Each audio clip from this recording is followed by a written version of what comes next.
Hello, hello. Just checking if everything is fine.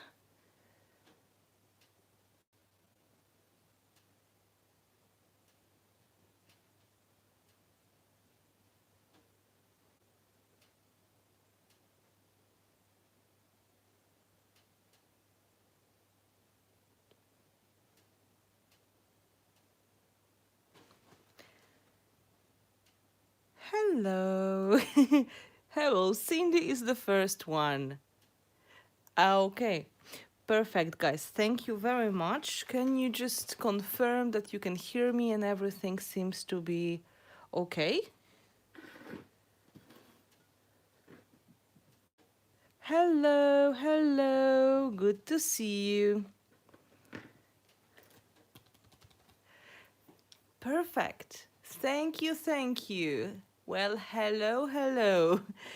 This is the day. I hope you have some time and energy and you have something comfortable to wear and something nice to drink and some art supplies. I just adjust the camera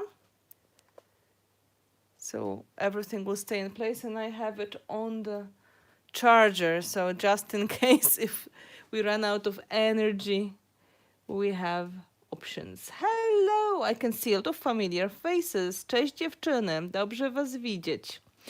Okay, so because we're going to start in a moment, this would be the great chance to give a shout on Facebook that we are starting. If you can maybe copy and put that on the Finnabair and Friends Opera Studio group, that would be very helpful.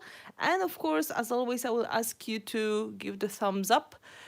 So it will be more visible for everybody. Hello, Lisa, and hello to a lot of my patrons here today. Thank you very much for joining.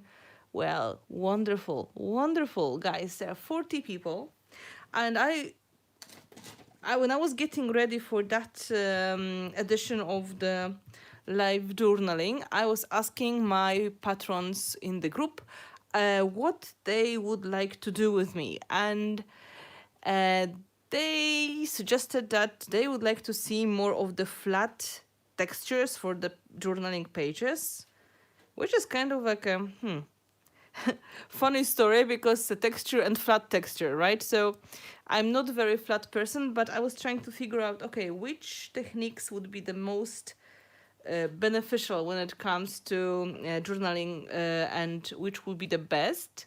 So I have some ideas and I will show you what you can do in your journal to create textures which are not going to be too bulky. Okay?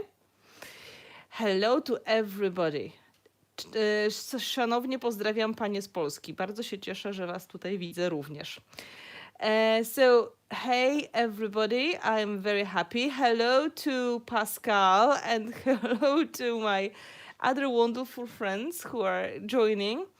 And if you will see that somebody's asking questions and you're able to help with translation, as always, I will ask for some help. I know some people are kind enough to translate to Spanish or to Russian or to French. So sometimes it's just great that you are able to get that as well. We have wonderful group. We have 55 people so far. That's good start. And I just remind you that this is a video which is open for everybody.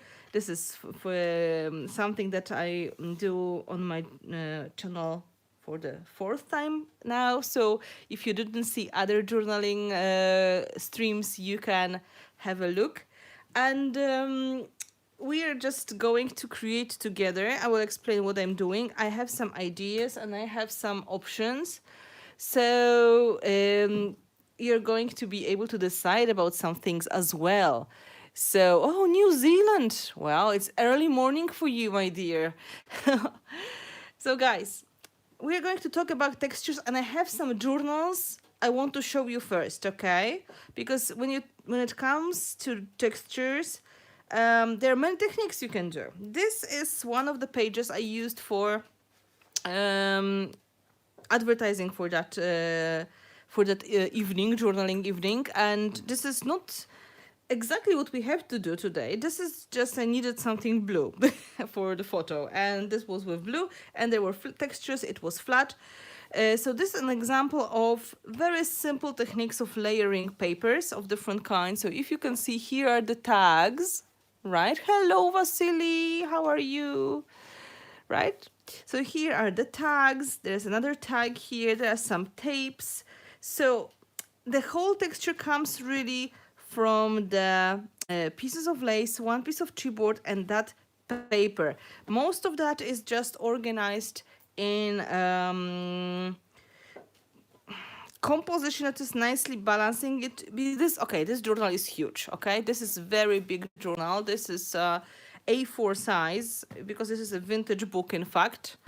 So I had a lot of space to play here. But you can adapt the same techniques for other things as well.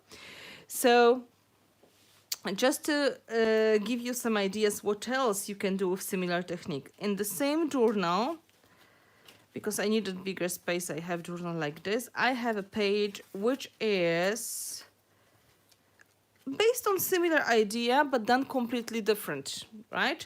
This is modern style versus maybe more vintagey. There's a lot of stamping included, but the beginning of the page was done exactly the same way. So this is our first step. We're going to start with sticking some of the papers and some of the tapes to create the background. And then we are going to work with the images. We're going to do some stamping. We are going to do some maybe hand journaling, so writing in it. So there will be things happening, but they will be more flat, right? So this is another example with similar techniques. This is one of the pages that I made. This is not very typically my style, but well, it is. But usually I make it smaller. This is a really big page. So this is another way of journaling, another idea how you can create textures. So now I will show you some smaller pages. Hello, hello, my dear ones. Oh, so many of you here.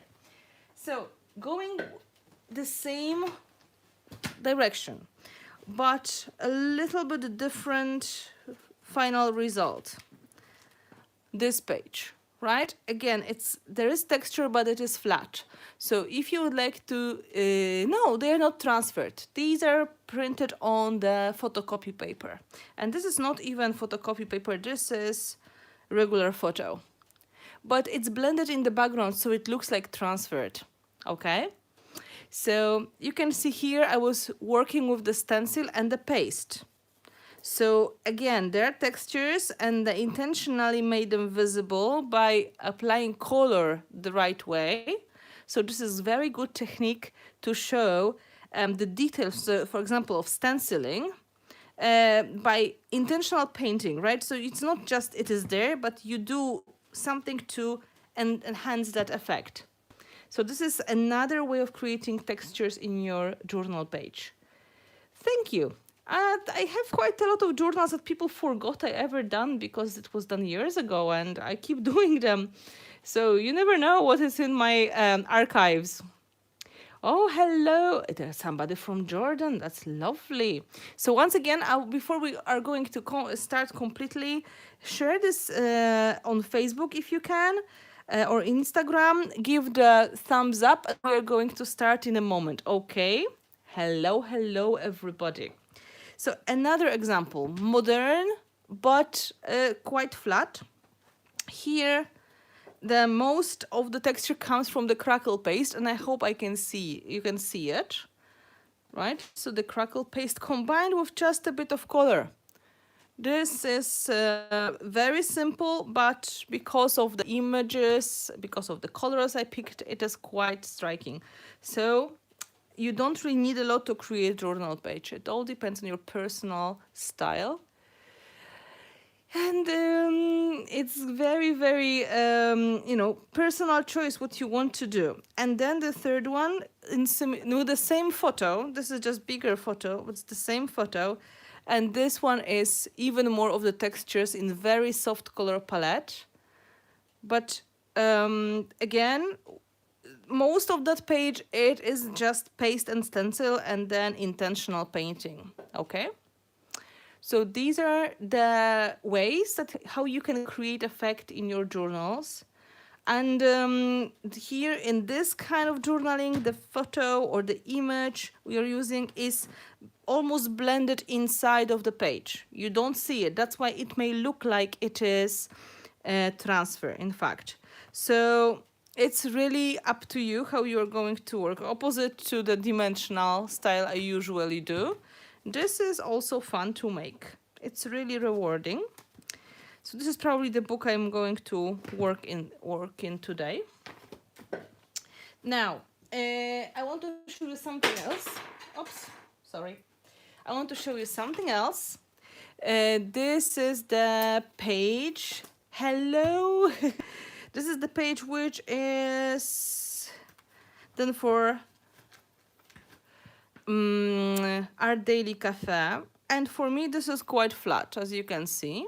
Again, this is combination of stenciling and just sticking of the papers and then the color. Not a lot of the work when it comes to building dimension. It's more flat, more delicate. It's the background for the whole composition. So there's combination of the sticking, stenciling, and then the imaginary is all in here. So another interpretation of similar set of techniques. Well, I can see a lot of you here now, my dears. So guys, this is another option, and I want to show you something really old, but this is very, very fun to make. And again, this is set of techniques which I really love, and this is vintage flat colorful. That will be the best description. Okay, so here we have combination of a bit of texture coming from paper and paper and stamps, and then we have images and a tiny bit of lace, but there's a lot of color, right? This is one, I think this one was published in Somerset Studio or somewhere anyway, but this is the example of the vintage in color. And it is great that you can use similar set of techniques to create different look on your project depending what you are going for. So thank you. These are original photos. These are original photos, but I use both copies and originals. In fact, I used I make stamps, stamps, yeah, stamps as well, but I make sticker pods, which are inspired by the original photos as well, and then you can use them in your projects. I usually use them for different kind of composition. This is here put on the keyboard, okay? And I use a lot of photos of my family, so they are all scanned, and I use the reprints. They are reprints because originals are my mom's and my dad's house, so I don't really have the originals at home except just a few. Okay, so if you're interested in journaling and you're going to enjoy the process today, just to remind you, this is like episode number 4 we're doing. There were before some about 2 hours long meetings when we were journaling together. And there was one which was inspired by Trash and Treasure. There was one with the set of the inspired by washi tape colors and so on. Today we're going to be doing flat textures, no matter how fun it is. So we can go both ways. We can go more modern, we can go more vintage. As you can see, both ways work. Okay, thank you. And first of all, I would like to, before we really go forward, I want to thank you all for supporting me and for coming to the streams like that, because that makes huge difference. And all your support on Patreon and on YouTube channel is just amazing. I was just celebrating 2 days ago, or yesterday in fact, it was in the night. We just hit 100 people joining me on Patreon on in less than a month, which is amazing. And I had to just check if my eyes are working right. This is all true. So if you decide to do that, if you become my patron, you're getting a set of different benefits and perks, such as exclusive videos or some downloadable things like wallpapers. It is just fun, and I am very grateful to you for doing that. So soon there will be a new video released for the patrons as well. So if you want to join, you can still have time and see it. And today we're going to do something which I do thanks to the patrons and YouTube channel members. So free live stream for everybody. So everybody can watch and benefit. And I'm absolutely happy that I can do things like that. So let me open my book. This is one of the old books. And this is going to be the book I'm going to work in. So if you have properly done sturdy cover, you can work in the journal like that without any problems. So as I told you, when it comes to flat textures, the first thing you have to consider is what is going to be the style of your project. Is it going to be more vintage, or if it's going to be more modern? Sorry, I have to let the dog in. Yeah, the dog was knocking at the door. And to make you happy, I will do 2 pages at the same time. So we are going to do 2 things. So in this book, I'm going to do more flat, maybe more modern, like the pages you can see here in this. And in the other one, I'm going to do more vintage, for example, in this one. So you can see how it works. That's a good challenge, right? Oh, thank you, Gabby. You are so nice. Thank you for that support. I really, really appreciate that, and you are absolutely amazing. So the start is going to be the same. You need some kind of adhesive, and this may be just something as simple as soft gel, for example, because it is very sticky gel medium. And because there will be gesso, you don't really have to worry about is it glossy or is it going to be matte finish. Either way will work. And then we need to prepare some elements to stick. Yeah, they may be die cuts, they may be paper leftovers, they may be doilies, whatever you kind of paper scraps you have on hand. You need some images as well, because you're going to work with some kind of focal point. That may be a beautiful flower, or that may be a person. If you know me, you know I very rarely work without images of people. And this is because I am more like a visual storyteller. And for me, kind of natural way is to tell stories about people. So I'm naturally interested in the images of people as well. So I will be collecting them, and I will be using them in my art. And that may be my family, or it may be some person that I consider to be interesting. And this is going to work pretty well for me. So I have set of different images. And that is also answering the question to one of you. What kind of images I use? Either reprints of the photos. This is printed in the photo lab on the Fuji color crystal paper. So this is great quality photo. So I have some images I was thinking I can use. A very popular solution. So just general face for collage. Then, so these are regular photos. Then prints on the photo paper. If you want to go really, really flat, if you have laser print, this is good solution. Like laser printer is doing the good job because they are not going to bleed. This is important. Inkjet, it's going to be problem. So if you're picking your images, they may be images from the magazine or these stickers or laser print. They are not going to bleed when you're going to put mediums or paint next to it. Of them. Oh, hello, Alexandra, my dear friend. No worries, you are not late at all. Another option, quite popular now, they are different kind of paper dolls. These are Tim Holtz paper dolls. We all love them, I think.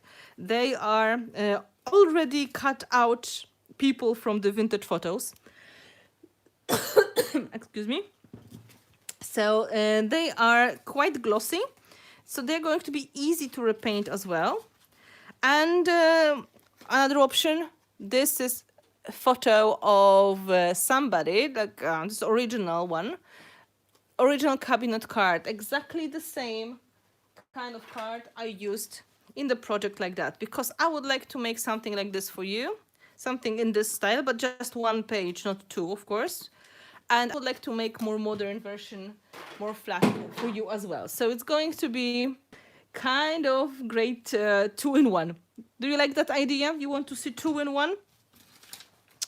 Because I just like to keep myself challenged, of course. I just love there's handwritten text on it. So I told you we're going to work in two books at the same time. So let's say here I'm going to work on the vintage and here I'm going to work on more traditional. So on the vintage one, I will start with vintage paper. I'm going to stick more or less in the middle, you know, on the paper, just to make it more vintage, more natural looking. And this is my first step here. So I'm going, yes, two-in-one. So it all depends what your natural style is. And people are asking quite often questions such as, how do you develop your own style? How do you find inspiration? What do you do to make your projects look unique? The answer is you have to listen to yourself and discover what is your natural calling. Right? What kind of projects call your name? What you like about them? Of course, you like everything. Like, it is normal that you like everything because we are orientated on art.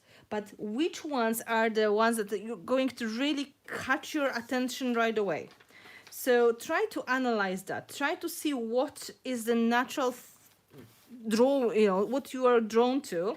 And this way, you are going to find like your own vocabulary, your own set of the words, let's say artistic words that you're using in your projects. For example, some people are naturally drawn to textures, like me, old objects, like me. They like things that look like they have history, like me. So for me, natural style will be incorporating a lot of these things which are found or looking old into my project, right? So they are going to be my source of inspiration, and kind of easily I will be able to combine them with other elements because they are just things that makes me happy, right? So it is natural that if I want to create something, I will be using things which I think are old, or they remind me something that, I just have to explain that once, maybe.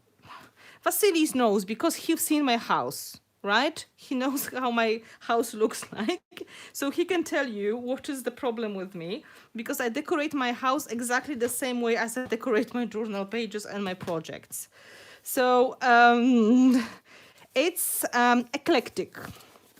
And that means I combine things on the shelves, on the walls, and they look a little bit unusual sometimes, right? So this is what happens in my art. There's very talented artist who is my brand ambassador, and she's this great example. She is absolutely opposite to my style, because she does flat color, right? So she is doing stamping or drawing with crazy colors, with beautiful shiny effects. I mean, Casa is a British artist, also British stamp designer. And what she does in her artwork is miles away from what I'm doing, but we still use the same art mediums, right? So it is just the natural thing that we have different points of interest. And you should listen to yourself. I made a video when I talk about finding inspiration and trusting yourself and listening to your inner voice. But I think it was too boring because I was just talking instead of creating in the meantime. So in these journals, I'm also talking to you so you can think about some things, okay? In the meantime, you can see what I'm doing. I'm randomly sticking papers and layering them. Does it make sense? The temple of creativity. Yeah, this is how Vasily called my studio. It is very funny. But in the meantime, kind of randomly, I'm starting to glue the papers, and I have special bag to show you what kind of stuff you can use. Look, I collect old tags. Even this one says Happy Christmas, right? So, a little bit old, but doesn't matter. Just scraps of everything. These are great for layering because the more edges of the paper we have, the more interesting effects we're going to get. So you know what I mean. It's going to be also in reinforcing the structures of your paper. Because if it's vintage paper, it may be too fragile sometimes. So sticking paper on the top is going to make it stronger. So you can start with scraps of paper randomly without thinking, just exercise for your hands, okay? We don't make composition yet, we just create texture. So here I just started with 2 pages layered one on the top of another. And here I'm just going random papers, just to create something to start. And the same way, if you ask what is the comfort zone, how do you start? Some people will say, oh, I just start with a burst of color. I start with some textures because they make me safe and happy. So this is how it works for me. Okay.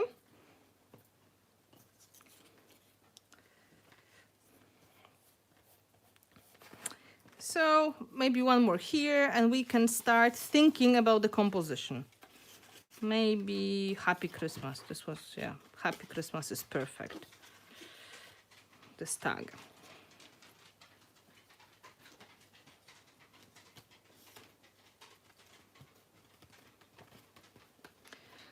I need some scissors. Okay, does it make sense?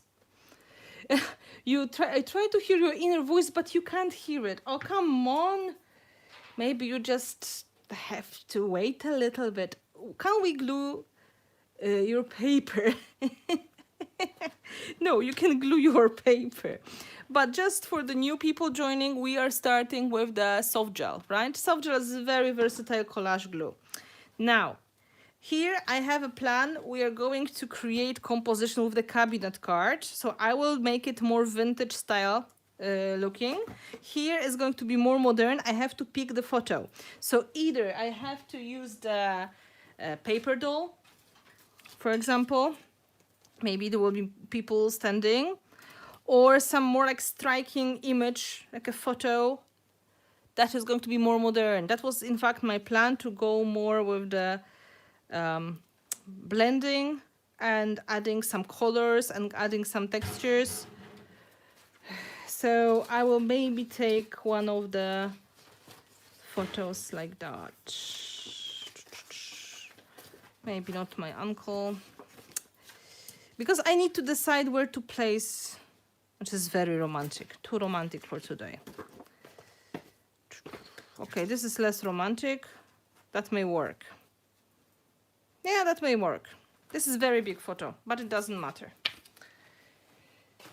Okay, so this image is going to give me the information that main part of the composition is going to be on that side, right? So I will know now how to arrange the flat layers to make it more interesting. So first of all, yeah, this is photo of me when I had plenty of makeup, a wig, and false eyelashes, and yeah, I didn't look like myself. Yeah, so I'm going to cut this out. I'm just going to remove part of the background. We don't really need that background here, that's why I can just cut it off. Okay. I think there's no shoulder in this place. That makes no sense. I have to double check. Yeah, that looks more like natural. So this is going to be this style, and this is going to be vintage style. So now I know the image is going to go here, so I will try to put some interesting layers around that photo, which are going to be more dense, right? I will maybe try to add some tags. Maybe I will try to add some tape that is going to go here because it is going to attract a lot of attention, okay? So you can see my focal point is on that side. And now let's go, okay? So maybe this is going to be more visible, maybe this.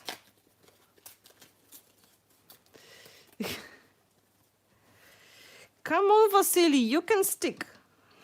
Get some papers and stick. So we are still working on the flat layers. You know, sometimes I'm trying to explain things, but I'm not sure if I explain them in the right way. It's like trying to explain to somebody what you were thinking when you were writing a poem, right? You know, you all have these problems when you go to school and they tell you the poet was thinking this and that when created a poem about birds and flowers. And then you keep thinking, like, yeah, is it really true? I'm not so sure. So this is the same with me. I kind of do it by intuition. So, you know, trying to describe the process to you is like describing how my brain works. And this is not always easy.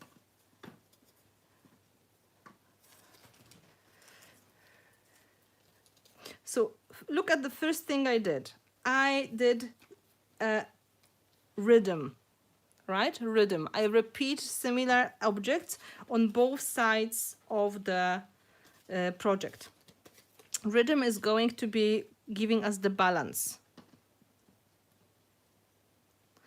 I watch in silence. This is kind of solution when you have a lot of elements to arrange and you are not sure what to do. Rhythm is like repeating the same shape or the same color. So rhythm of the tags, right? Rhythm of the half circles. This way you can create a lot of texture without thinking too much. This is just going with the flow. I need something here because look, it's going to be quite rich on that side. Looks kind of okay. Yeah, I need tape. Now it's the time to stick the photo because I want it to be blended in.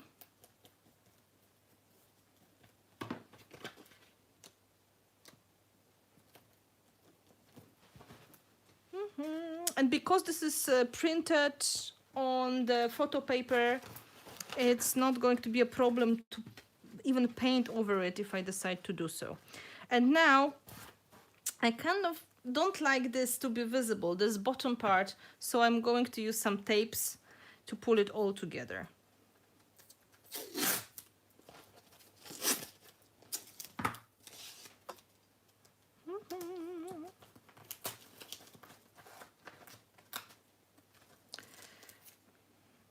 And I'm going to go over the photo as well. And on the other side for the rhythm.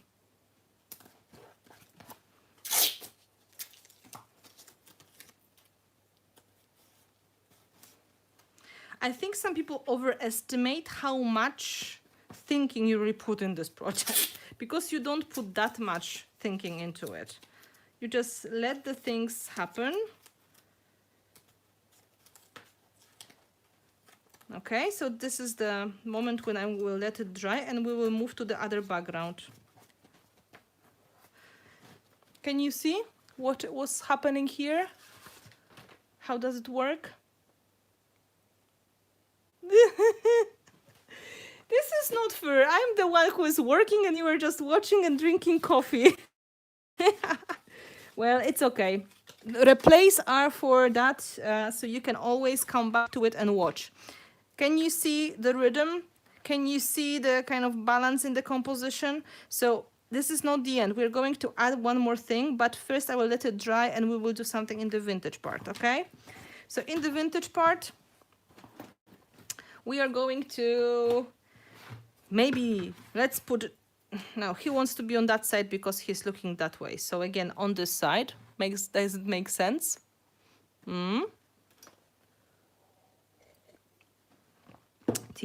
So we need attract attention around this guy on that side. So let's stick some elements around him as well.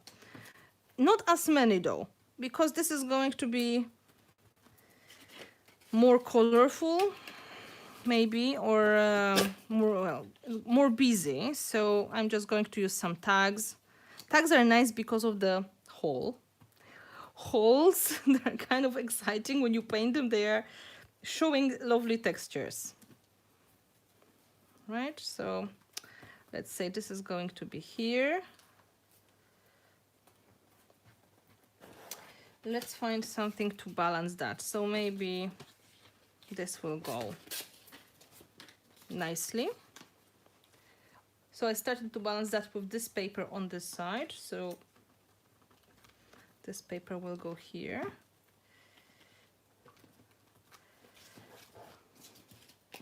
I'm even tempted to slide that inside. Yeah.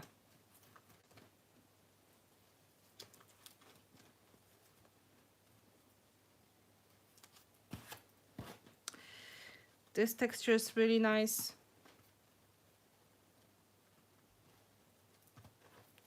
And let's see, how is that sitting? It will need some lace around later, but we need something on that side as well. Another die cut. I don't really use die cuts in a proper way, right? So I'm balancing this composition a little bit here.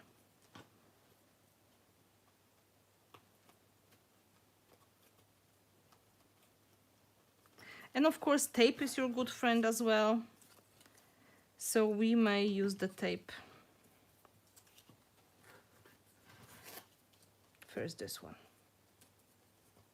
And then this one.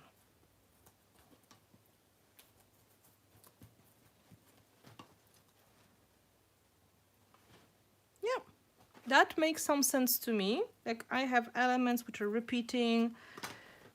I'm very tempted to make one more tag for the good measure. 1, 2, 3. I can't promise I will see that all later, but it makes me happy for now. So now we will dry it and then we will put a bit more of gesso. So it's going to be all blended nicely together. I hope that makes sense. It's going to be one coat of gesso only. I'm just going to add some tapes as well, because tapes are always a good idea. They are going to pull it a little bit more together. And I'm just using cheap masking tape, just because I have so many washi tapes, right? So I should probably use washi, but you know what happened. The first thing I grabbed was the masking tape, which is very neutral. In a way, it is very good supply. I'm not complaining. I'm just saying this is what happens quite often. Have you got any questions so far? Because this is the good moment to ask questions, because I will be drying. Think if there's anything that you would like to know at this stage of the work. Okay? Oh, this one is not staying, but it's going to stay.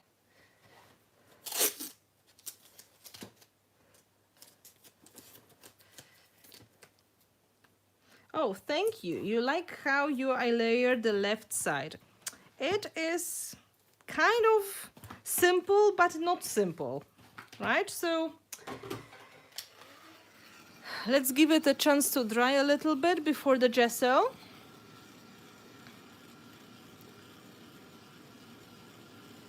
What book are you working in? The Spiral Bound. This is my book. This is my journal for Art Daily collection. You can see the cover here. So this is the one I made now. This was the new journal on the market. And this is the rectangle one. There's also one with brown paper, which is with the square. Question: what do you do if the pages are too thick in the end? If you pull all, how do you make the book not fall apart? Okay, so if you, of course I take the pages out from the books. So what I do, I usually use the books which are done in traditional way with the thread. I will show you what I mean. You know, these ones, which are not glued, but they are sewn together. And then you have to find the place where all the pages come together, like one group of pages. I don't know the English words properly. But then when you're removing the pages, you remove group of pages and the threads stay inside of the book. Okay? So that is how I remove the pages. Because before I prepare the book to be my journal, I first remove a lot of pages from the inside. Because it's just easier. And this way it's like half of the usual size.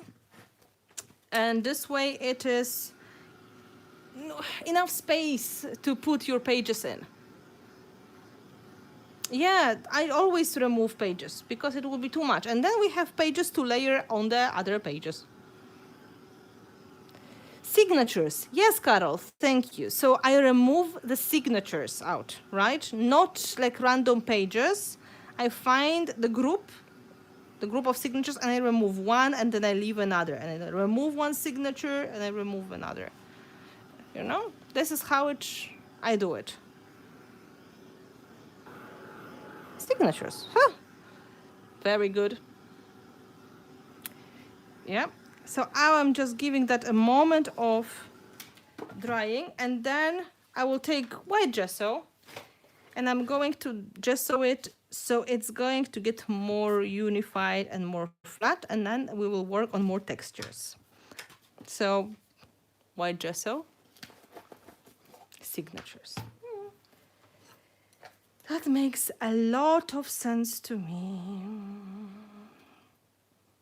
Okay, so one coat of gesso just to pull it all together without special plan yet.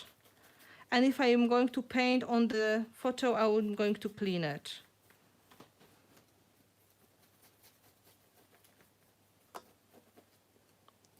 This is like preparing the background, right? So now on that background, I'm going to add stenciling. It's not going to be super perfect, but it's going to add nice textures. And you're going to see why we're doing that. Because later we can use it for nice effects with painting.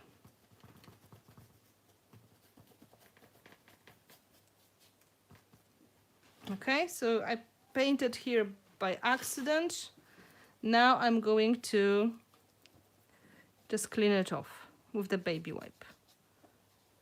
So this one is going to dry.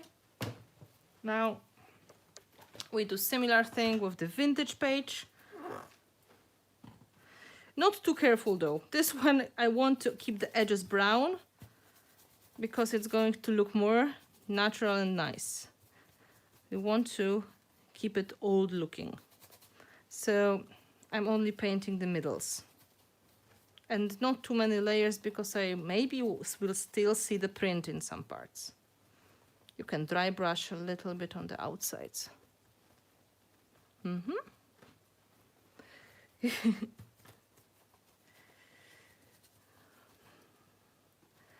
Okay. So guys, we are going to go to the next step. We're going to use stencil. So if you're going to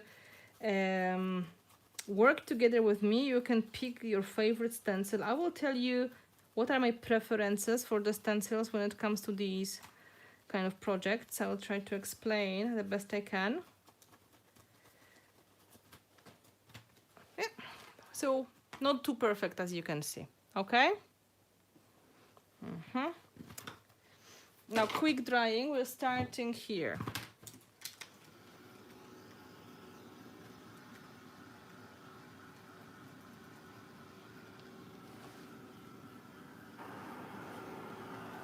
Just I have to dry, otherwise it is not going to be safe to use stencil on it.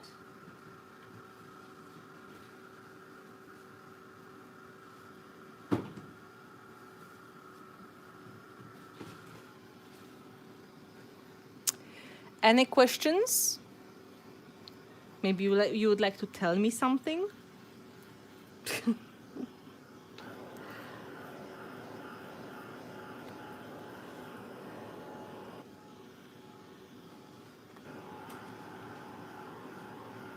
No.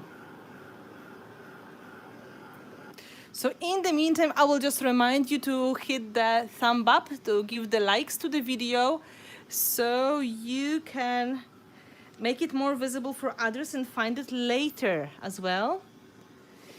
The beginning of our journey, how many did you trash? None. I don't trash my projects. I keep working on them until I'm happy, or I just leave them and come back after some time and change them completely, but I don't trash. I only trashed one because I made such a big hole in the middle that I couldn't cover that with anything, so I just decided to start over. Okay, so look, this is dry enough to put stencil on it, so it's not going to stick to the background, okay?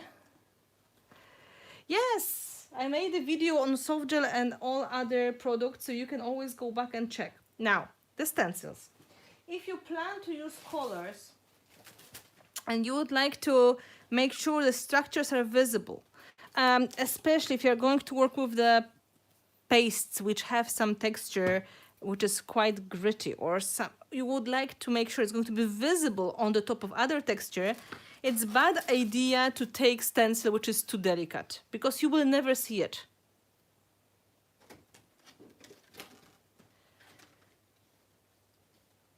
Oh, Kimmery, that's a very good question. How do you fix pages that you don't like because they are too busy?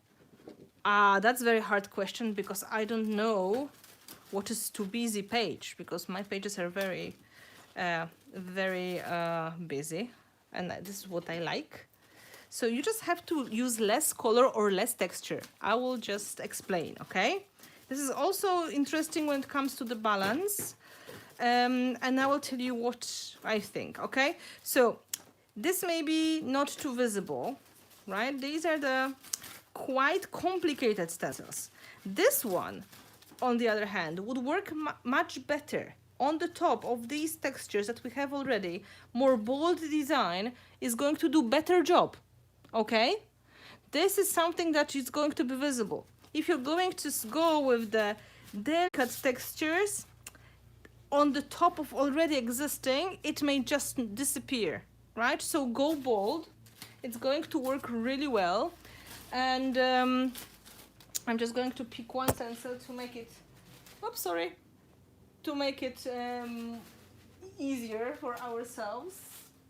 In the sets of the stencils I released for Prima, there are very simple ones as well. I'm just trying to find one who would be a good example, very simple but very useful stencil. And where did I put it?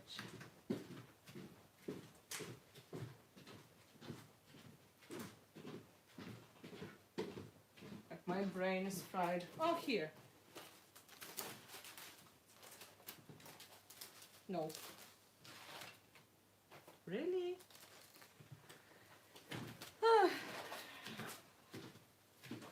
I made like 3 circles around already.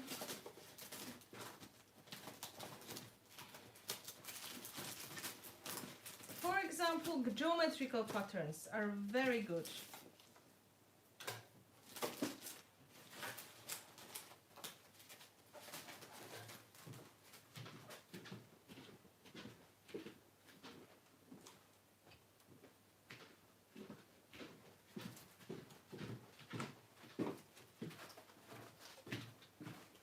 Like this. This will be very visible. That will be something that you can see. And I had this stencil in my hand, but then I put it in a good place. I can't see it. For example, the one with the checked pattern, so the mind games. It's going to be very good stencil, which is going to be visible as well. But because this is quite romantic photo, I decided to use the one with the damasks, which is kind of like a bold solution, and it's going to give us nice results.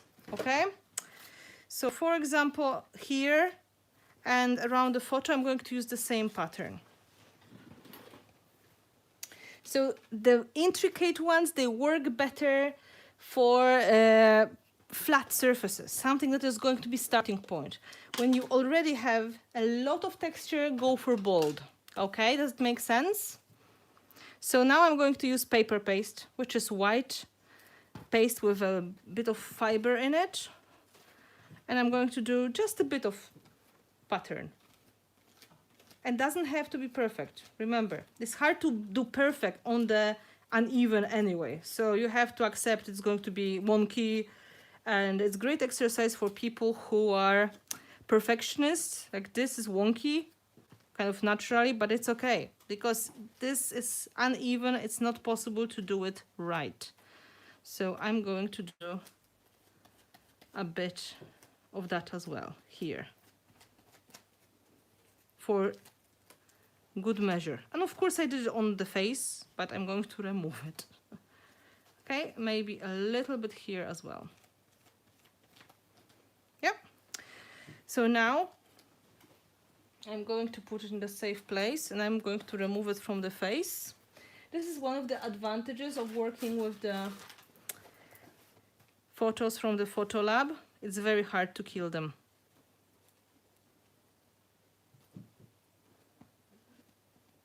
So you don't have to be that careful and go around. I'm even tempted to put more on this, on her. Well, on me, because this is me, but let's say on her.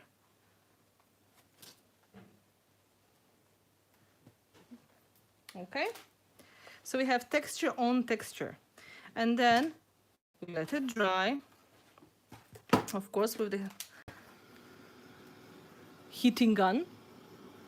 This is very nice stencil. And things like imperfections when you're doing textures on textures are natural. So you just have to accept as a part of the process. Later, if it's too much for you, you can cover that. Or you can paint it intentionally so it's not going to be visible. Okay? It looks like wallpaper, exactly.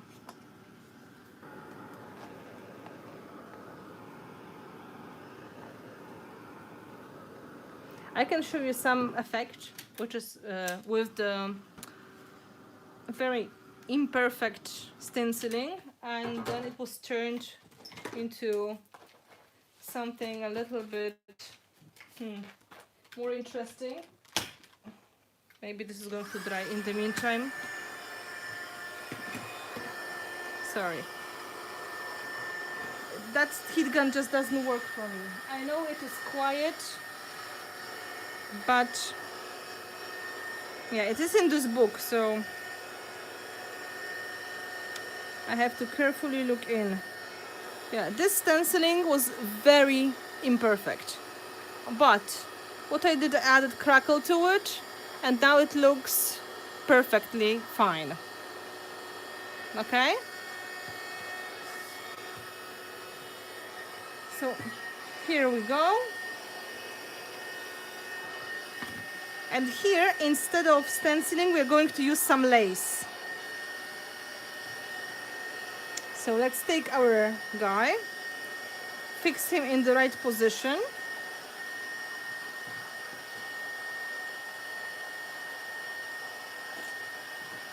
For example, with the heavy body gel.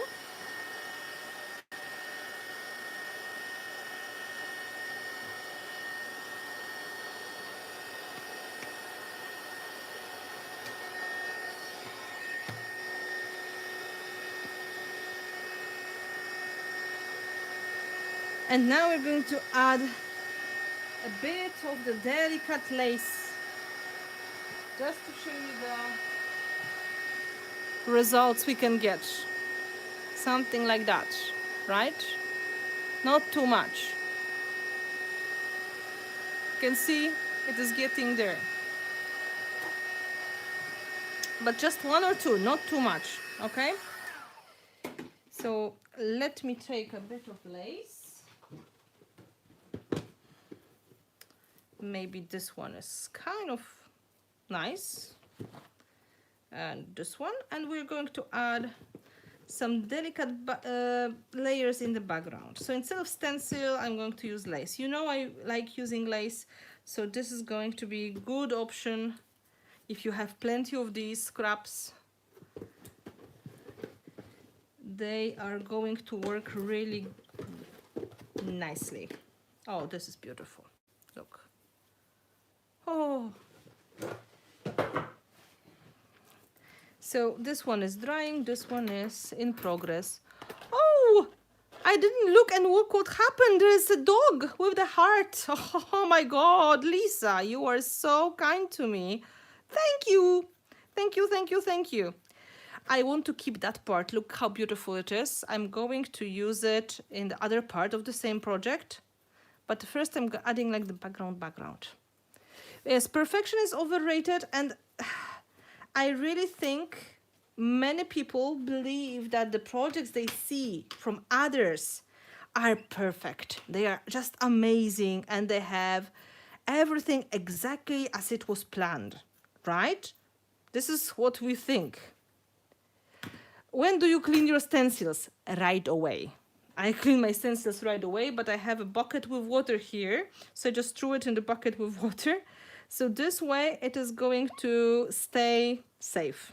Okay, so I'm just putting that here using the same gel. Thank you, Lisa. This is so sweet. I really appreciate all the tips you are leaving on the videos. They are so very kind. And it is just very, very kind of you. Very nice. And absolutely, absolutely love it. So you don't need to add so much, right? Remember, this is going to be textured anyway because we have paper. But for good measure, right? Instead of stenciling, now we are using lace to add other kind of texture for the project.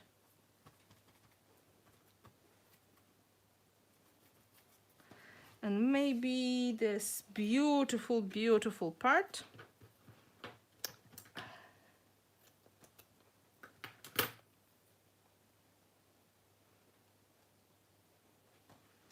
Closer to the photo.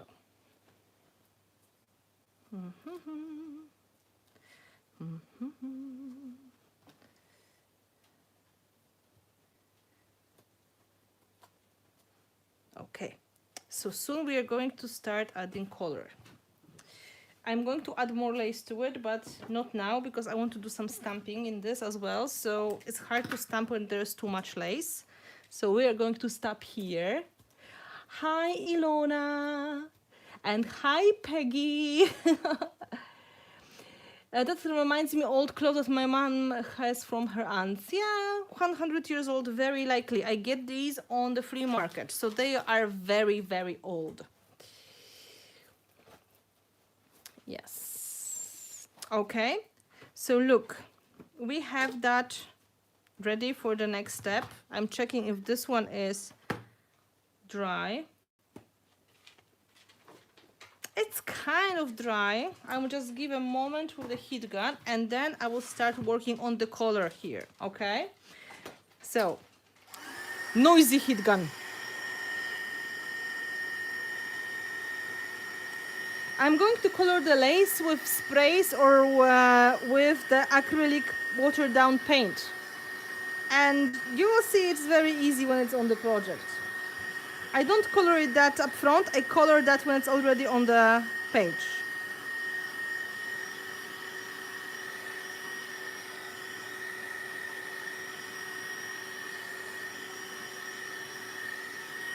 Okay, now one thing is, sometimes you want to create effects also on the photo, on your image. And this is the moment when you have to decide if you want it or not. You can keep it as it is, or you can cover that with gesso, and then using pencils will be easier. This is image that was painted with clear gesso. This is what we are going for exactly. This is kind of style we're going to do. So this is going to be included in the background. So I need to do something to tone it down. So now when this is drying, I can take a bit of clear gesso and make sure my image is also matte. So I can use, for example, watercolor pencils on the top. Hello, hello, everybody. I'm happy that you are joining because it is nice to have better, bigger company. You know, the more, the merrier. Now I had a piece of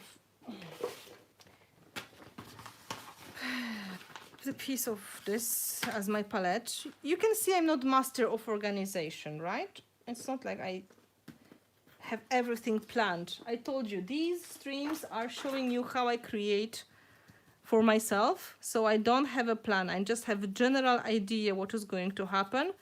But then I find solutions and final options for you. Clear gesso. It's very, very good friend of people who want to create art journals because it turns everything matte and turns almost invisible at the same time. But also it is great protection for the paper. So you don't really see gesso if you don't have to, right? You can have the protection, you can have all the benefits of the gesso, but this is invisible.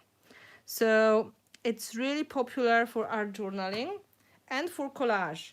And when I create projects on the delicate paper, quite often I put coat of the clear gesso to make it stronger, okay? Yay, don't forget to give the thumbs up. Yes, thank you very much for doing that. Whoa, have you seen that? I almost died. Go away.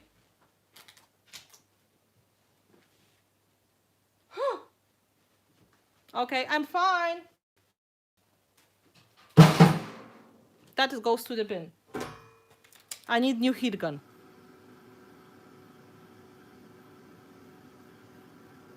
Yeah. I'm not dead. Yes. That was a scary moment.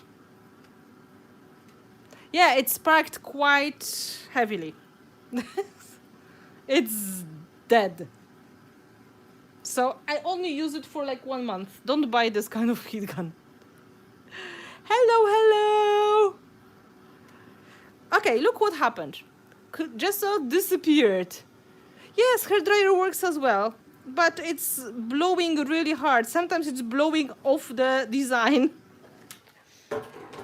So now we can pick the colors to work on it, right? So we have that completely matte. We can use pencils. We can use acrylic paints with water. We can use watercolors. We can use sprays, whatever makes you happy.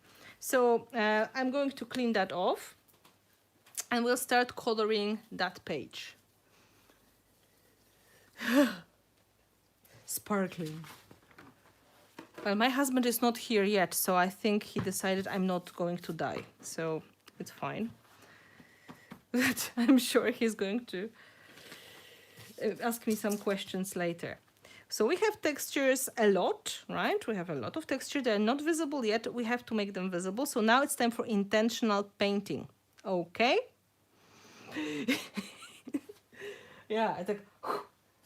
It was really scary for a moment. We can use sprays, we can use acrylics. Let's say I'm going to use some acrylic paints with a lot of water, okay? She is more on the vintage side, so we were going to use some browns and maybe some purples and rusty.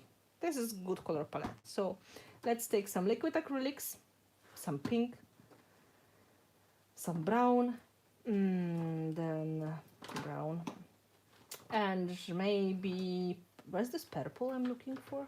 Oh, I know.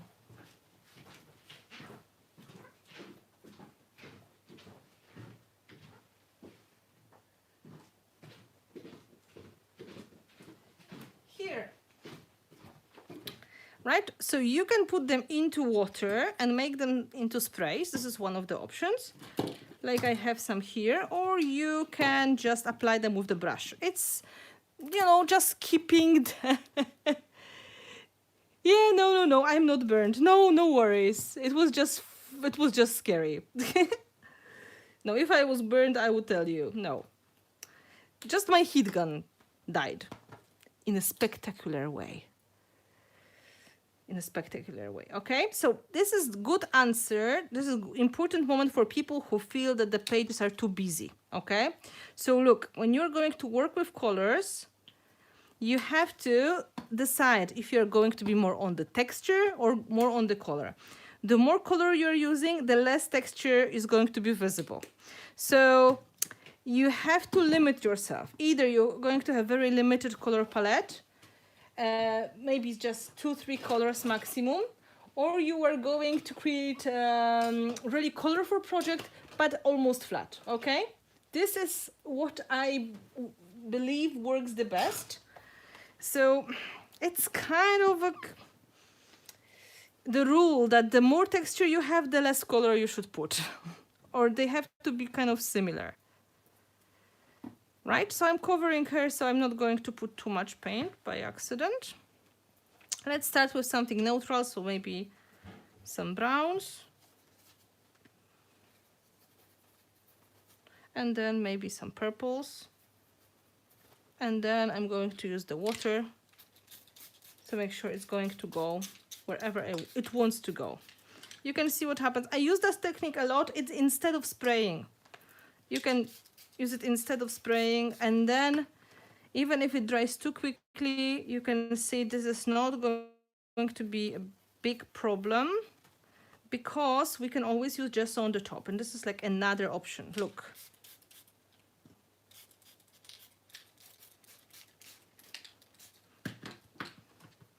Okay, so now I need this orange on that side as well, and more of the brown.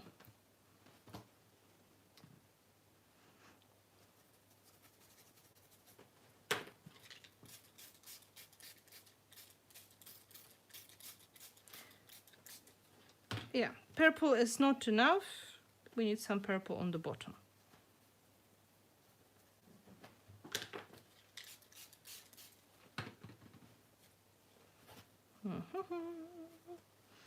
Now we need some color closer to her face.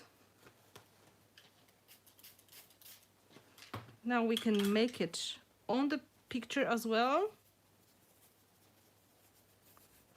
And this is the moment when it looks like hot mess. And this is absolutely okay because it's not easy to control the paints. So you can pick up some part of it if you put too much. And then you can add other color in that place to tone it down. But also you can dry it and then brush gesso on the top, okay? You can see how beautiful it is with the texture here. Just perfect right away. Sometimes you don't need to do a lot. Yeah, so because of the texture we created, it is all now getting more interesting. So we dry it, and then we were intentionally going to remove parts of that color with gesso, okay? Does it make sense? The paint on the palette, what kind are they? Liquid acrylics. Oh, Alexandra, my favorite dog. Thank you so much. Look, liquid acrylics from Prima Marketing. So they are acrylic paints which are fluid, very colorful, concentrated, but they are transparent as well. Okay?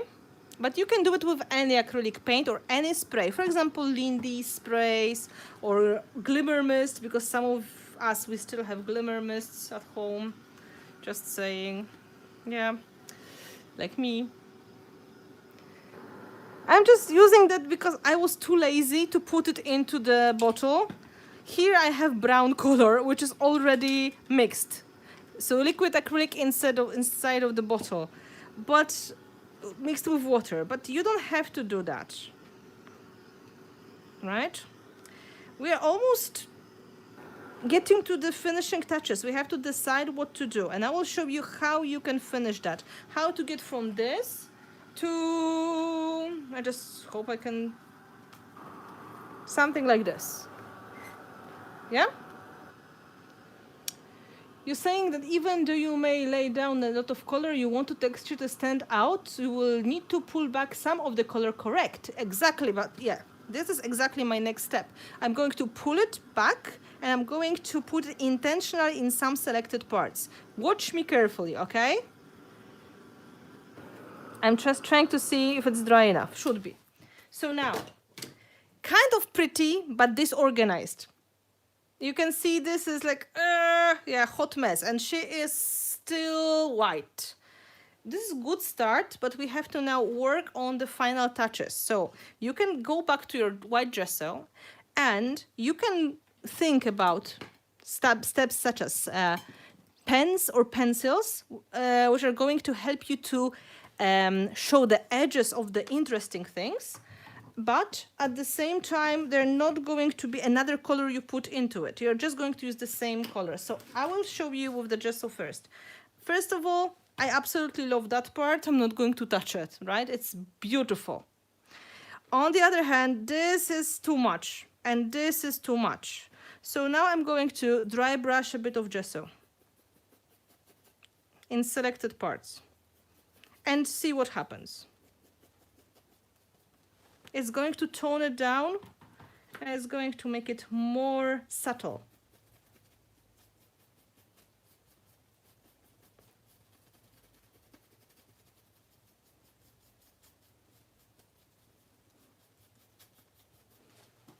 You can see how it is changing.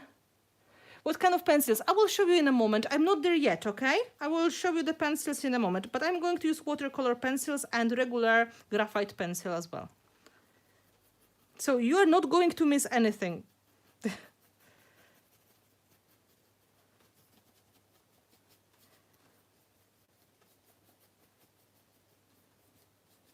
Oh, this is still wet. I have to be careful here. If you can see it's wet, it's better to dry. You can see how this is getting the flow a little bit better. It was a lot of color. Now we are fighting to get it all into more organized color palette. So we have the textures, but they're flat textures. And then we're working on the color. So brushing gesso or white paint is one of the options. I almost died today. Wow. Special kind of day.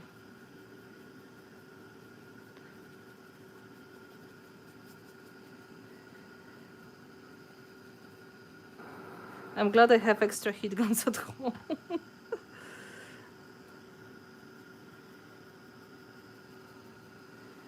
Yeah, so I'm toning that down.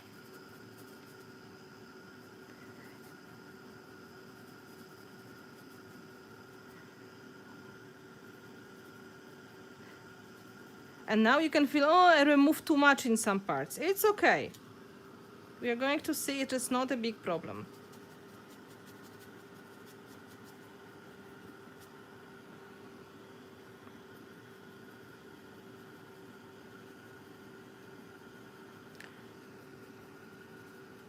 Remember also the gesso, when it is drying, it's getting a little bit more transparent.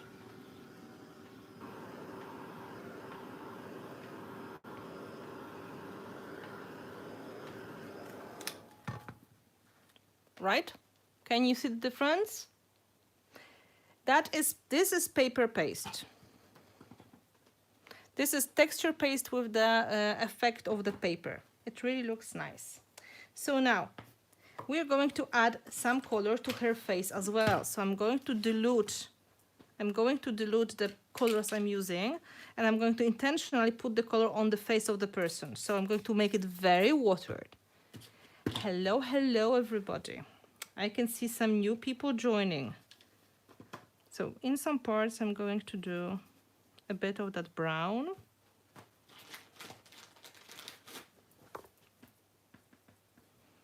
Yep.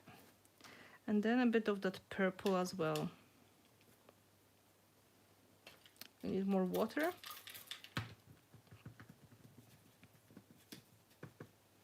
a lot of water and just a tiny bit of paint. Not too much. Just like a shadow. Yeah, purple works much better.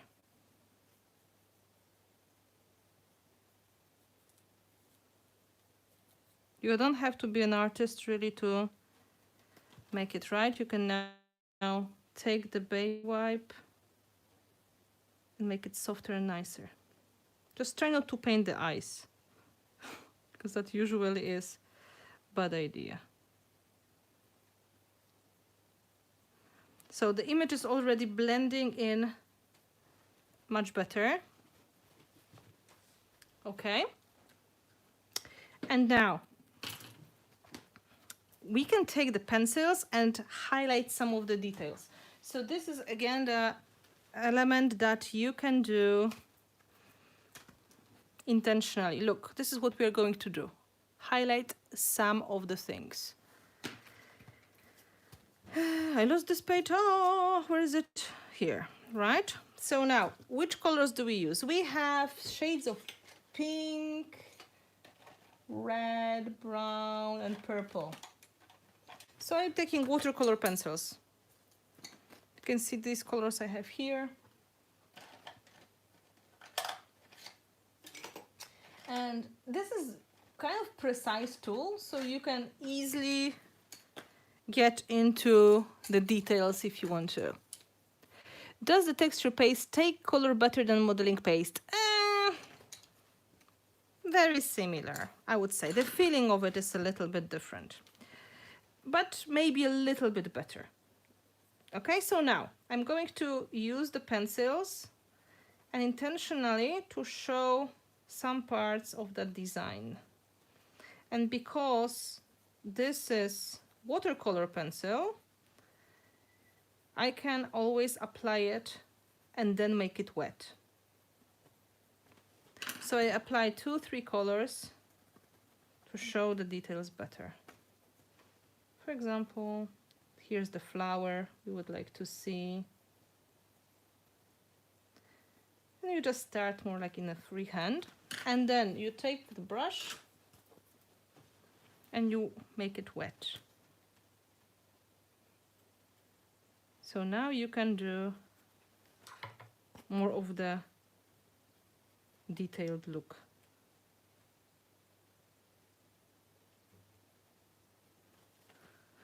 In fact, if you have this kind of brush, where is this brush?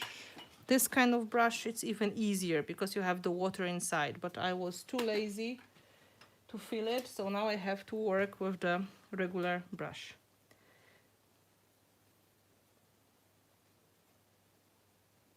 It takes some time, but it's worth it.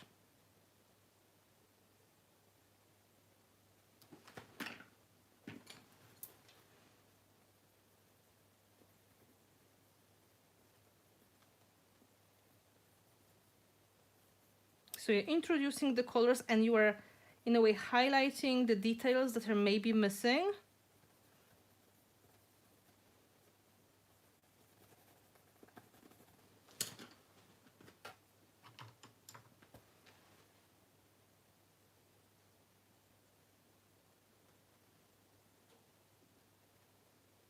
I need to put some purple and brown here on the top.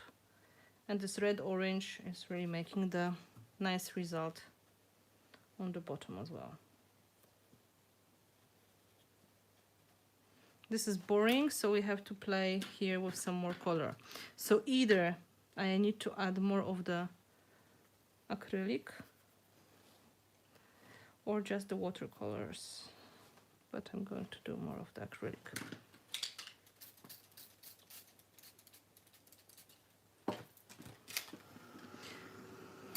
And in the meantime, adding,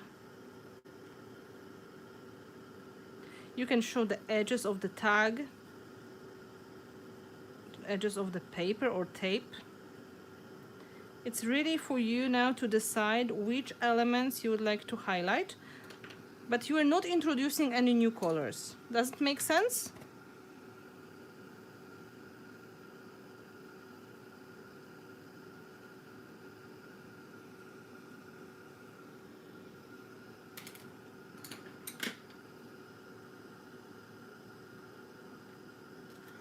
So I'm going to add some of the purples here, but with the pencil.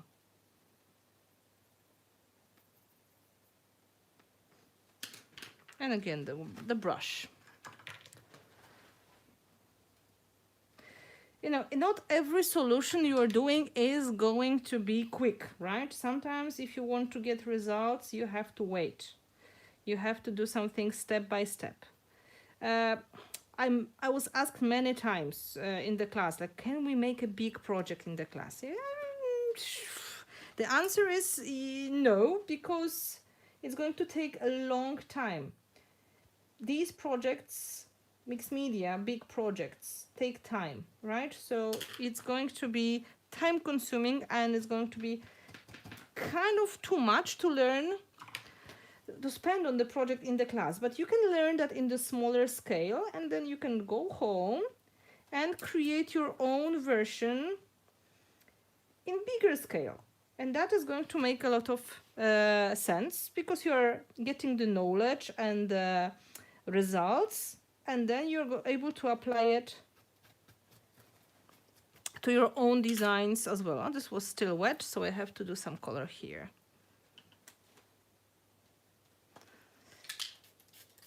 Perfect. So now I need this orange to also repeat on the other side.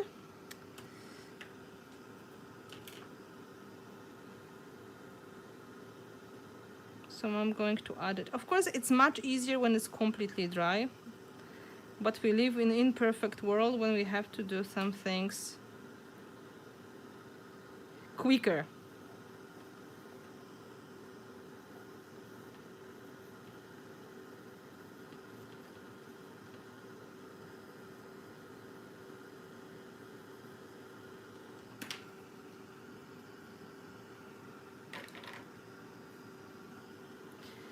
So I'm just now, I can spend a lot of time just doing all these details in the project.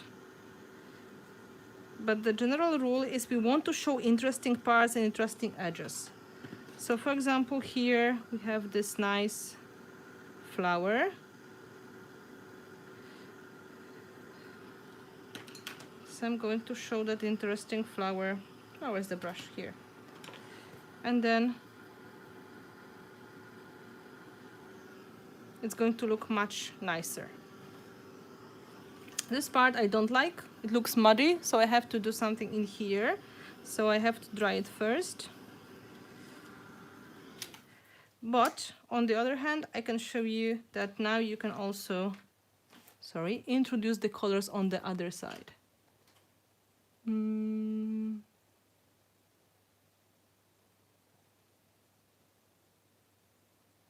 What happened there? What are you talking about?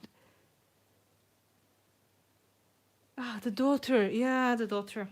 I can imagine.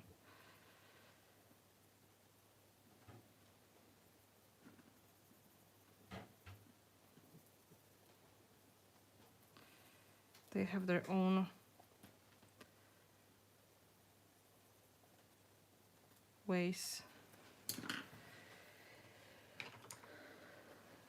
Yeah, this is nice touch, and we really try to blend the image into the journal page. So now with these pencils, we can do quite a lot. And really, perfection is not needed. It can be sketchy, it can be unfinished.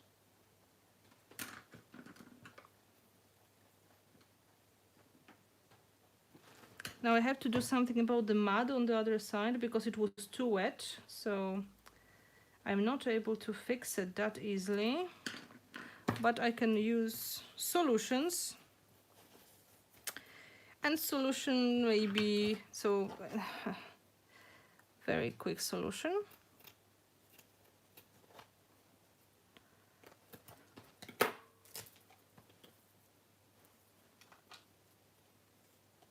Perfect solution.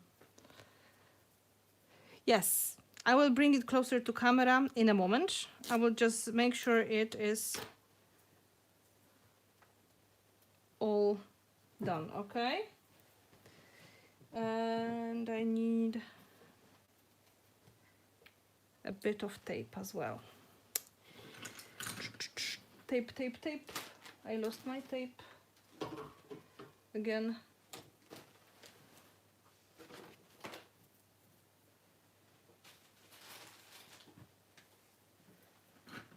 No tape, then lace.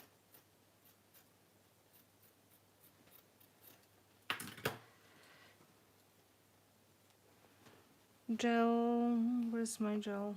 I keep losing things today.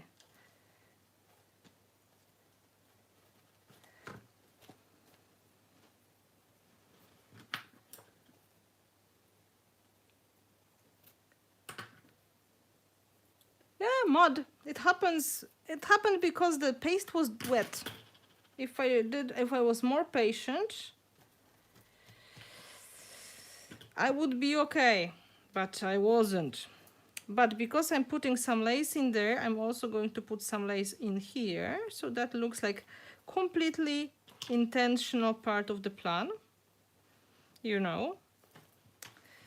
And this way, nobody would know that it was not part of the plan. And now your job is not to tell anyone you wanted something else and you didn't plan to put it in there.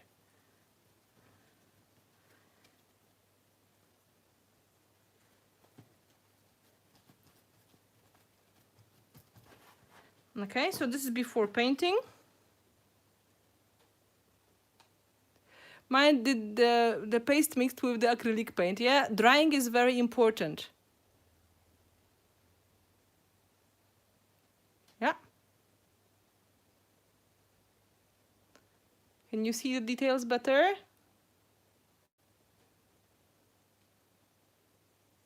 Okay, so now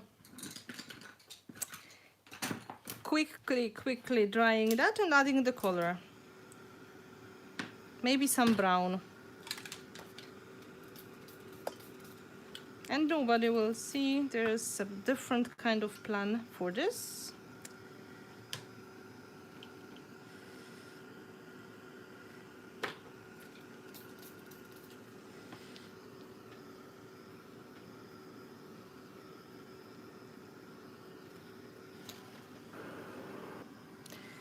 It blended in beautifully.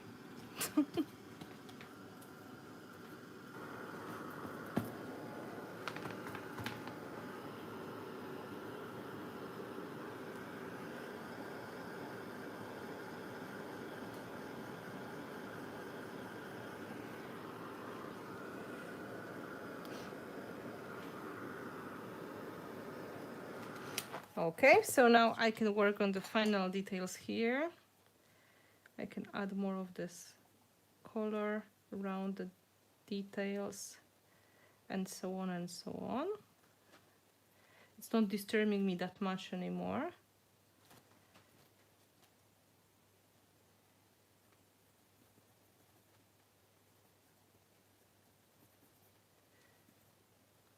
Also, there are some things that I tend to do because I just like to get more dramatic effect. Some people notice that I put tape on the top of the people's faces, or I close the, I tape the eyes, or I do something to close the mouth. It is usually to show some meaning to it, like there are some emotions going on in the background. So it's not like I'm depressed or something. This, this is the part of my artistic vocabulary, as people say. And I'm just trying to include things like that into my pages to show that there is something going on. It's not just pretty image. I'm not making them to always just be in the good mood. I'm trying to show what I feel at the moment. Not all of my emotions are going to be positive and happy, right? So this is what happens. And in the page that I'm going to show you in a moment, again, because some of you were not here when I was showing the beginning, there's kind of element I want to include here as well. These are lines I draw with the pencil. And this is like focusing the attention in certain spots, okay? Look what I'm doing. Now I'm going back to the acrylic paint and I'm trying to highlight together with the pencil, but I'm also introducing that color here on the lace, the one that we had to add because of the problem with the wet paste, because I was too impatient, right? So that is the answer to the questions of one of yours, how many projects I had to bin before I started doing things. I don't really bin them. This is what I do. I fix them. I fix them as much as I can and pretend this is exactly what I wanted.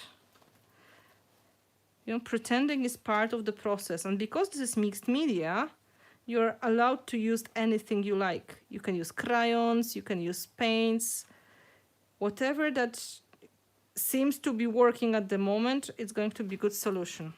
Okay? You want to have a closer look now?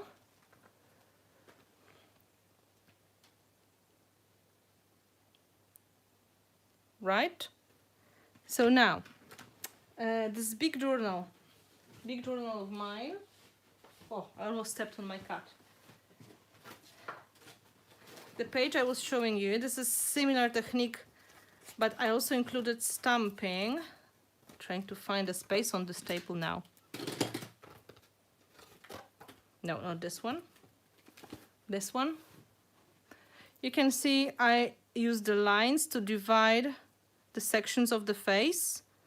I do it quite often, but you can also see the freehand doodling and some freehand text, right? So this is what you can also add for the finishing touches. There's also a lot of freehand stamping.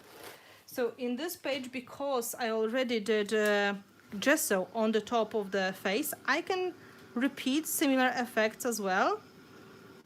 So what you need is a very soft pencil. For example, this is what I use, like this is, I don't know how soft it is, like 4B or 6B, very, very soft, right? So I can add a handwritten text. I can add lines, I can do some doodling, and I can combine it together with the watercolor pencils as well. So if I would like to show some lines a little bit more, now I can just draw them.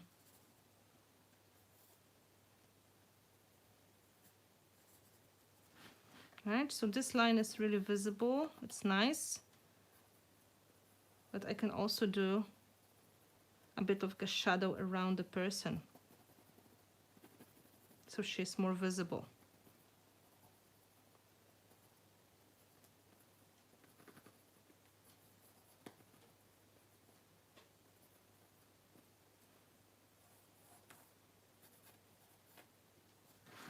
And of course, because we do it on one side, we should be doing something similar on the other side as well.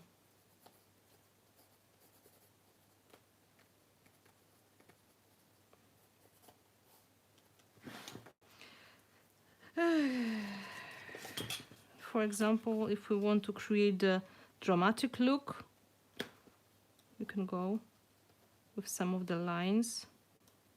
It's really whatever makes you happy, it's going to work.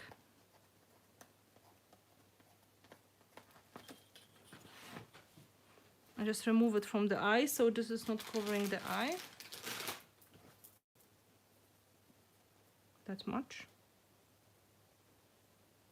Perfect.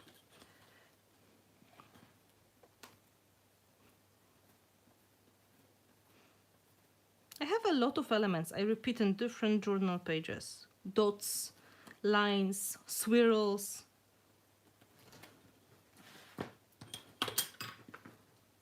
Yeah. You can even add second color to it. Where I'm looking for my favorite orange. Because the orange will be even more visible.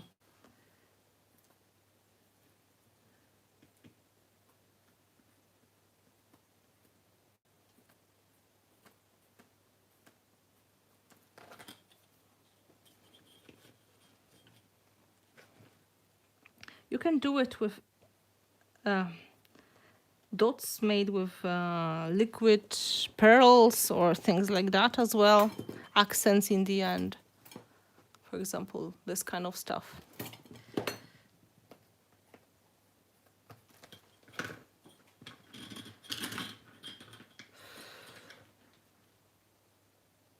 Where do I find pictures? I buy them on the flea market, and this picture is picture I just have because it is me. So I use pictures of myself a lot as a general face for art journaling and collage. Okay, so you can see how it looks like. Because I use the soft pencil, it is really adding a lot of detail. Now this is very dark, right? This is quite light, so it seems to be not balanced. I would be tempted to put something dark here. So what can you do? You can put the text, or you can easily stamp something with a quite textured stamp. So for example, squares,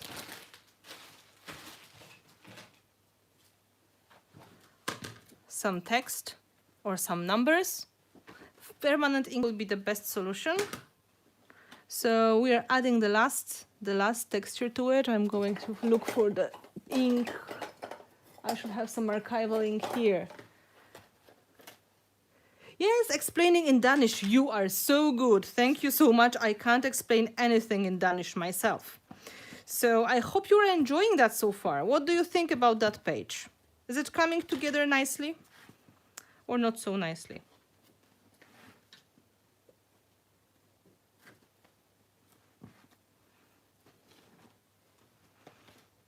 But if you have any questions for that one, I would like to know, because I'm almost done. Very nice. I like it. Thank you.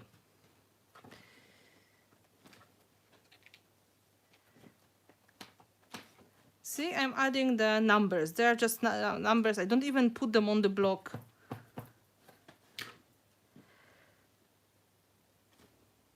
Some kind of grungy stamping.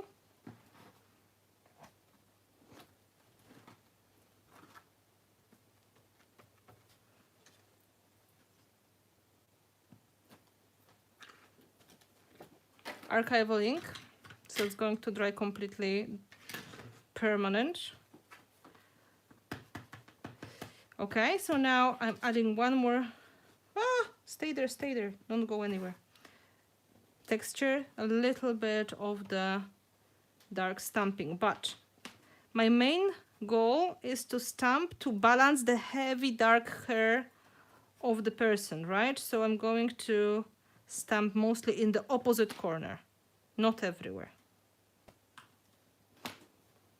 So like this, and then maybe for good measure, tiny bit on the top.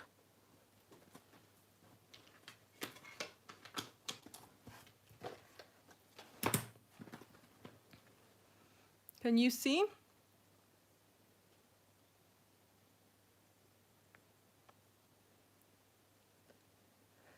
Yeah, the colors on that page as well. Thank you.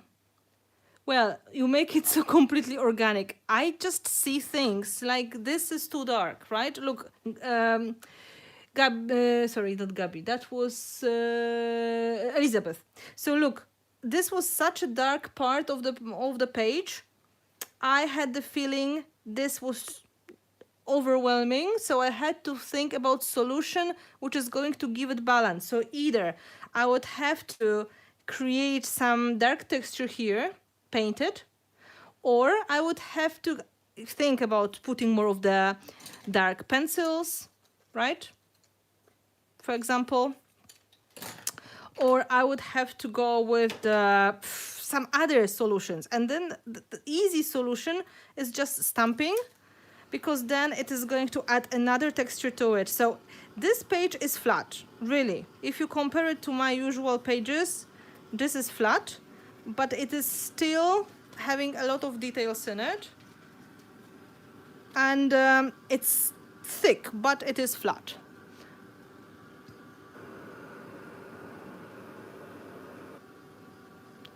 Well, I use photos of myself because I try to tell all my own stories or my family stories. And I just believe I can do whatever I like with my face because nobody's going to be upset.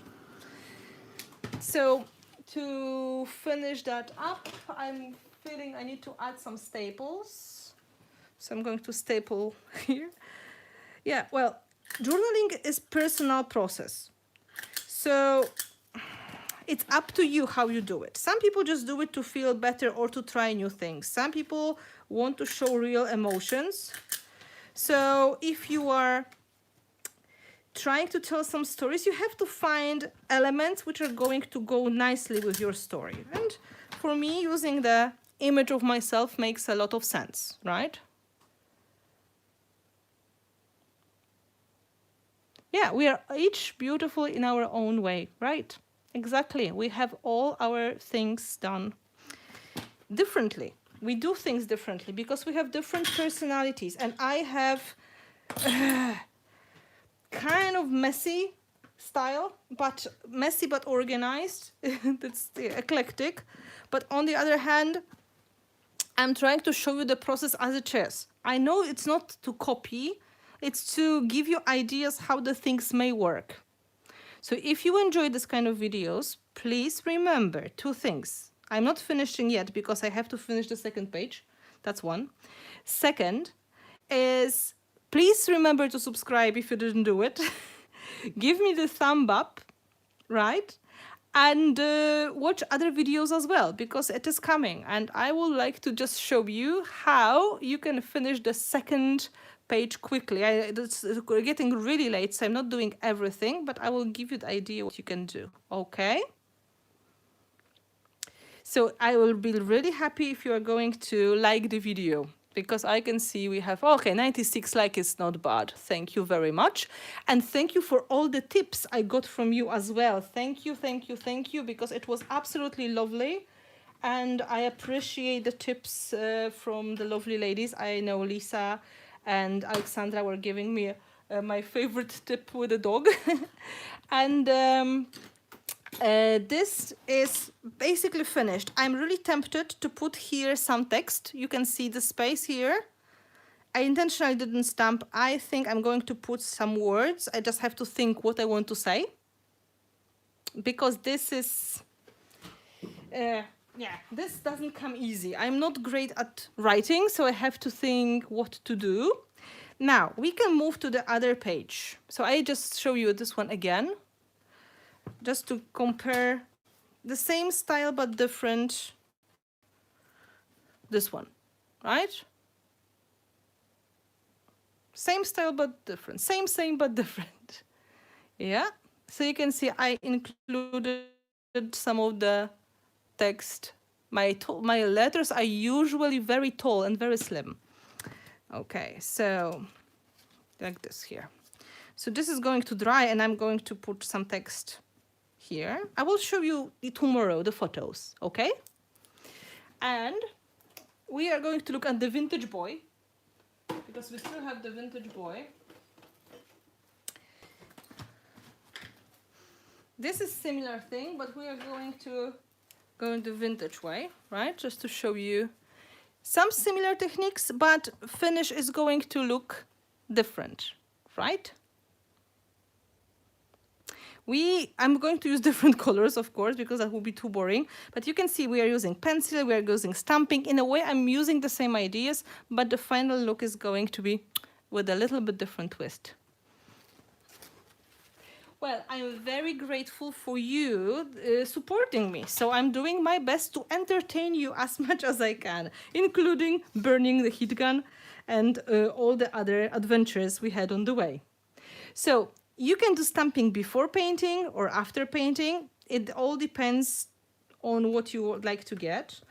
I'm going to get clean palette because this is not going to be so easy. I prefer to do stamping after. Do you write the Polish and English? Both. I write in both languages. So it depends how I feel. Most of the times, because I talk about my creativity 99% of the times in English, I also write the text in English. But sometimes words just come out of me in my native language, and then I write in the native language. It's my journal, so nobody is going to read it anyway, or even if they are not going to have idea what I'm talking about. So it doesn't matter that much. Thank you very much, Nora.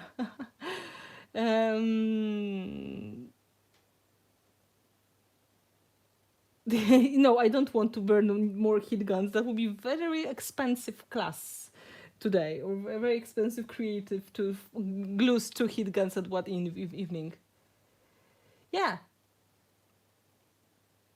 Oh, light years will pass before I can easily create similar side. You're making me really No, this is not true. You have to think about how you express yourself. What are your things you like, right? Oh, I'm happy that you want to make things, really. I really am very happy about that. So here we're going to use a little bit of the trick. So first we're going to stamp, then going to add the color, and then the final stamping. That's my plan. So I'm going to look for some nice textures. And I also have colorful inks. So I'm going to go with the blues and grays, maybe, right? Archival inks. I don't use inks that much, but maybe I should do more. That's the problem with me. I only use the things which are on my table. So maybe some texture stamps to start, okay? I'm going to do some blue textures.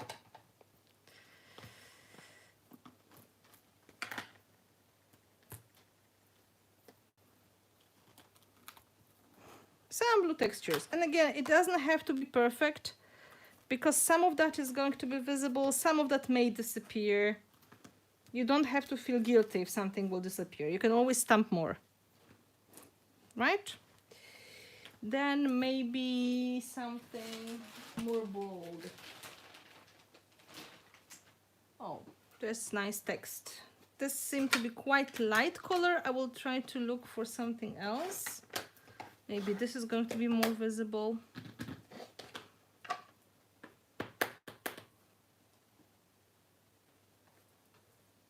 Oh, it's upside down. Nobody cares anyway.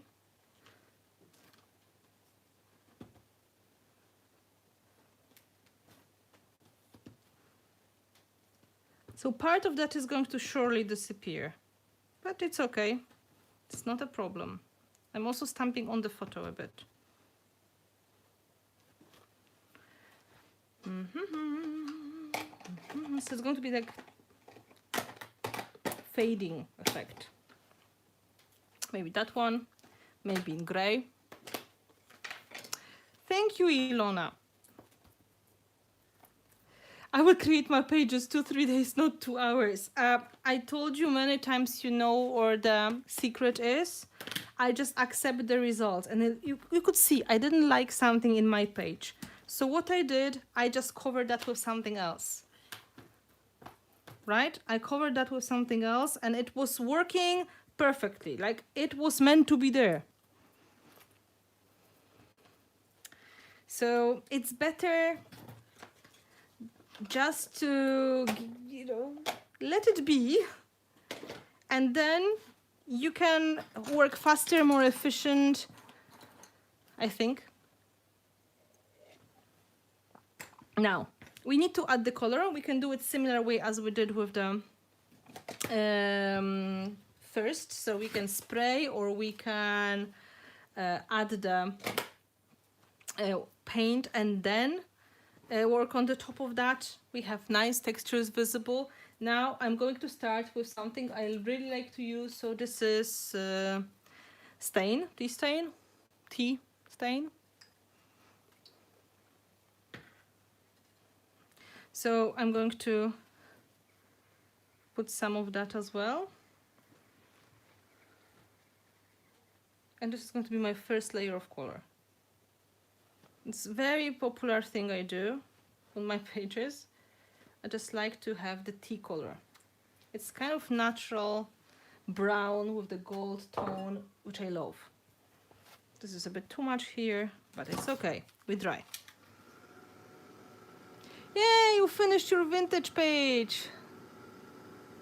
Yes, thinking is one of our biggest problems. So you have to think a little bit less and just trust your hands a little bit more.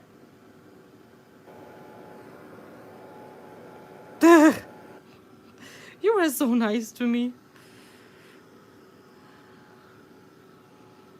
We're going to make it more moderate in color. We're not going to go as far with the color as the previous one. We are going to do stamping and lace mostly, and then color, okay? It is the matter of the confidence, but also the truth is it is letting go. It is not really that much of a confidence. It's more like whatever. Try that. Oh, thank you, Melissa. Well, again, guys, some of you are joining and you may not be sure what you are watching. I'm just showing the way I journal for myself.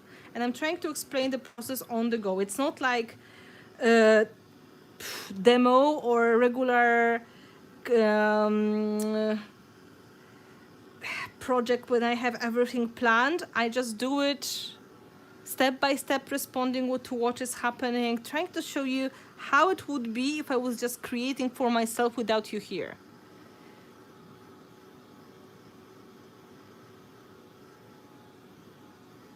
And eyedropper, well,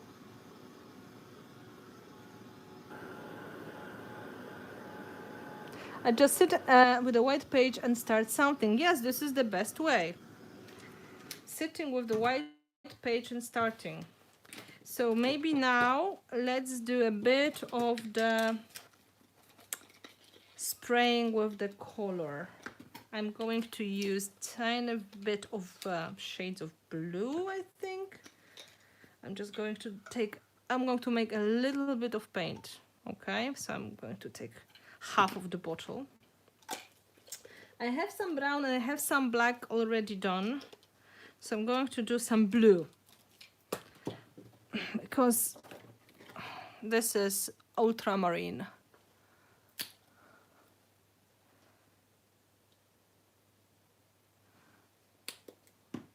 I have blue stamping. And I have black almost, yeah, and I have brown. So that is going to be very vintagey anyway. So you can see the other way of application of the same paints. Instead of brush, I'm going to use the spray now.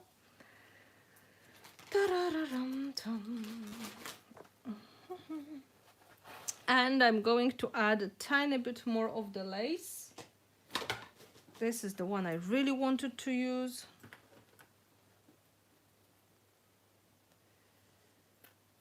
For some special details.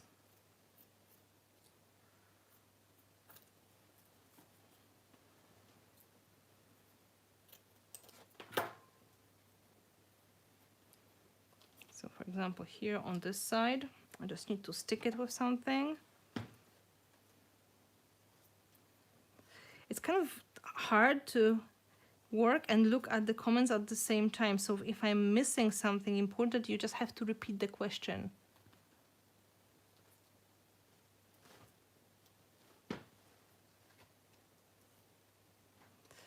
Oh, hello, Karen. You are just on time to see the second page coming together.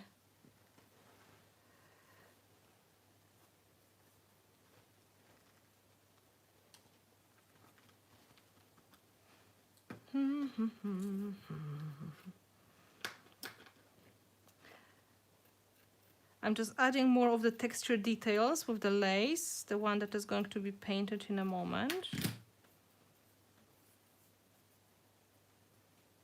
Yeah, because this is vintage page, I'm kind of tempted to put it over the photo as well.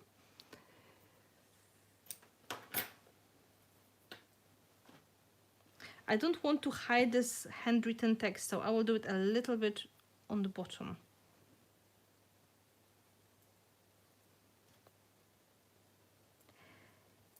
Hey, stick, stick, my dear, stick. Now we have this beauty here, and I would love to use it as well.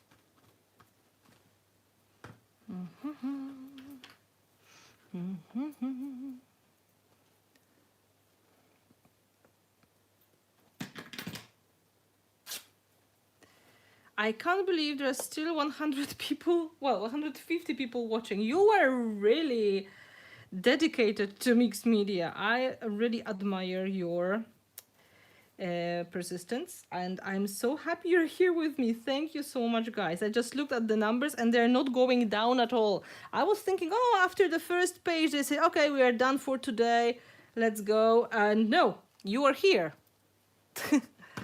You are here, and I just need to dry it under. It's just amazing. Thank you. I just want to thank you, because what you do for me is great encouragement to try. So, you know how it is. I create because I love to do it, but to be able to connect with you even without being in the classroom, and the response that we have, the discussions that we are able to have, and it is something that is pushing me forward as well. So this is not like, oh, I'm just here creating for you and I go, you know, I finish and I don't think about what happened. I just don't care. No, it's great motivation to try new things, great motivation maybe to come back to the things I did in the past.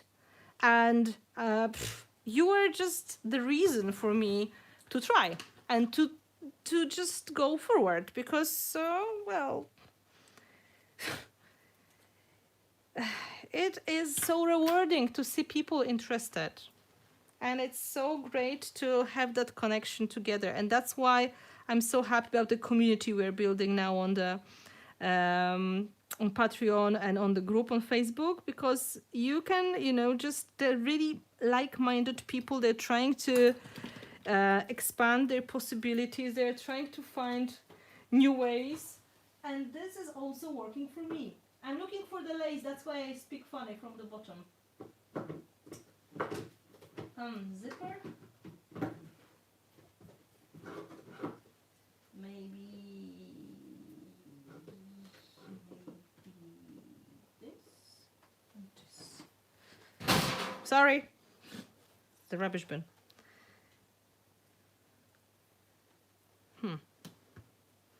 That is going to be nice finish on the bottom, I think.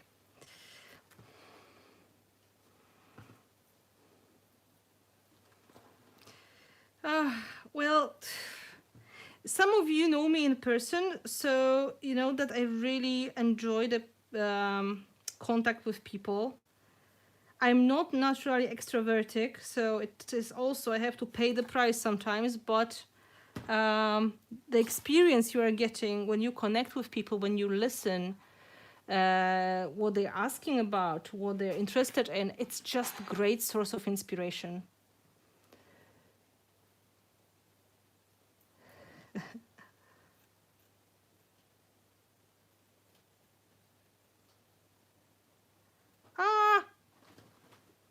Go. My cat wants to play and she is scratching my foot. Go, go, go. Oh, you should see her now. She needs attention. Now, now. Poor little devil. Like, she is like, oh, I'm here, I'm cute, look at me.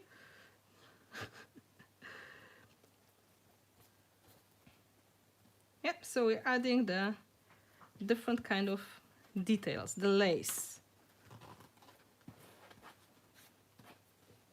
Not even the lace sometimes, they're just random thingies.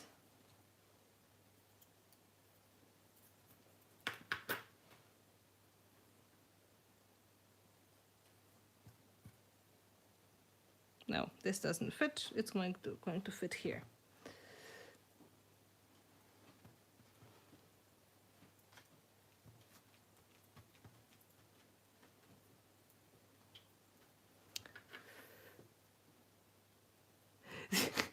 Do a picture of you. Yes. But she is really looking at me like, why? Why are you ignoring me? I'm cute. Yes, I know you are cute. You are cute, yes. Don't bite my feet.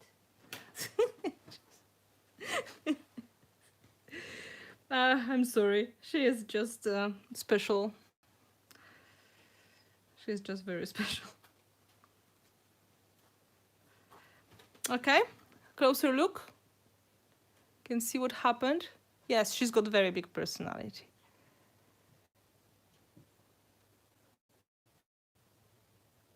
Okay, so you can see all these details coming together nicely. So there's no stencil in that page. We don't need to always put a stencil. This is just enough of the textures anyway, right? So now, if you would like to make sure your lace is staying in place, you can add a tiny bit of gesso to it. This is always a good idea, because this is going to seal it on the top. It's not going to absorb so much of the paint. So now I'm going back to the white gesso and just dab it on the top.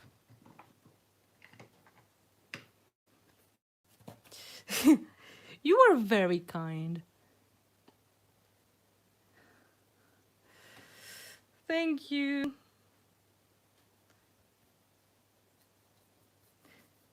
Just a bit.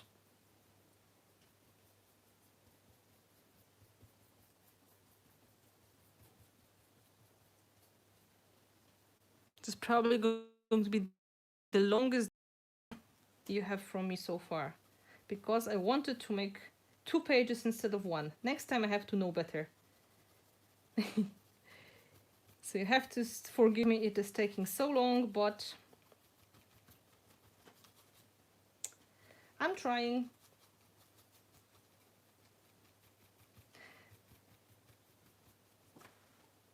You can see how gesso is adding the magic to the background. It's just toning everything down and putting that all together.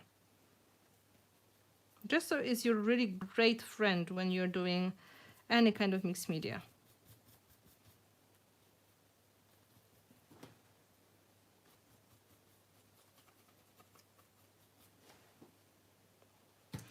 Now drying, and we can add the colors.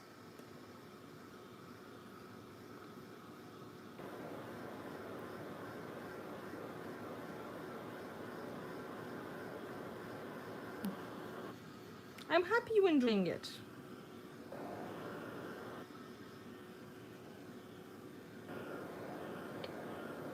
So we created our own background by stamping, and it's still text from the bottom is visible.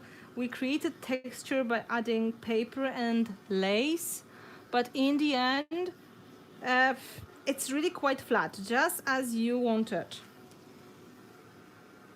I'm just going to clean that part a little bit.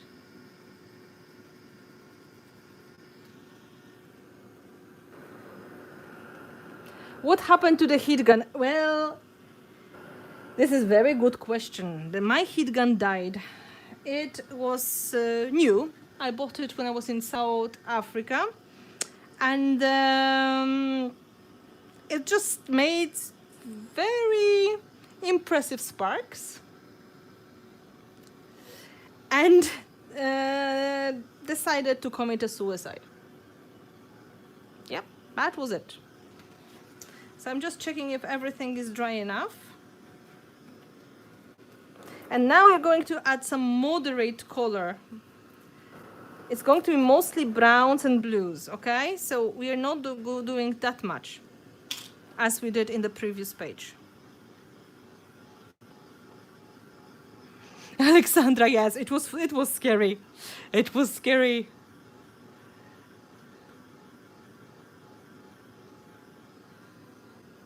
Well, it's hard to keep that flat, but I am not the flat project specialist. If you need flat projects, I think you should go and look for somebody who is less into textures. So I'm not so versatile to do everything. I think this is not really good idea to be too versatile, because you're losing your own creative voice. So it's good to have a look at different artists at the same time, showing this, you know, different styles. No, I'm sure your heat gun is much better than mine. It was something I had to buy quickly because I lost mine. And I think it was not happy to be here. Maybe it was missing home in South Africa, I think. But I have one more, the one I bought in Slovenia, by the way. Okay, so now we're going to add some color. I'm going to see how blue this blue is. If it's too blue, I'm going to make it dirty. Just to remind you, this is, yeah, this is too blue. We need something like dirty blue. So let's add some black into it. We already made a page which is more colorful, purples and oranges. And it is drying now. A different style, more modern.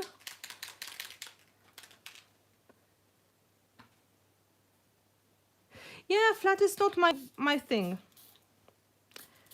I think there are many people who are very talented and they can do very good flat. So I will just do my eclectic, crazy, grungy, dimensional stuff, and there's space for all of us. Really, I believe so.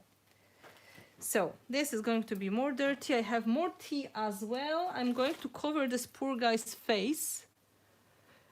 I have heat guns from United States, of course, because I wanted to use them in the class, and it's good to have because it's different voltage. And I have heat guns from European Continental. This is the one I was using at the moment.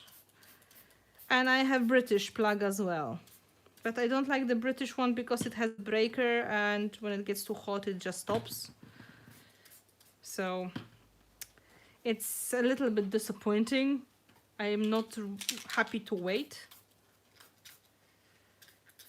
So I really wanted to have another one, and then, yeah, it didn't work. It didn't work.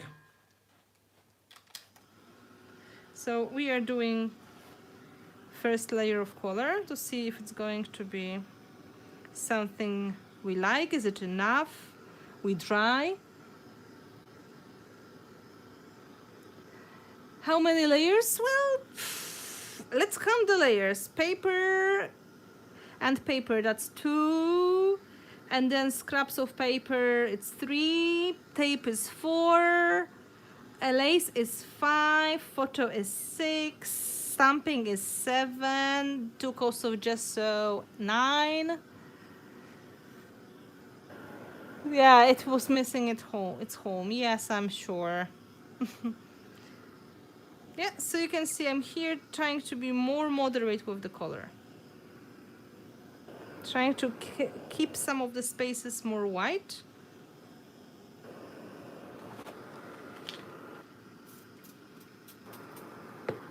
And then she sprayed more of the blue, of course.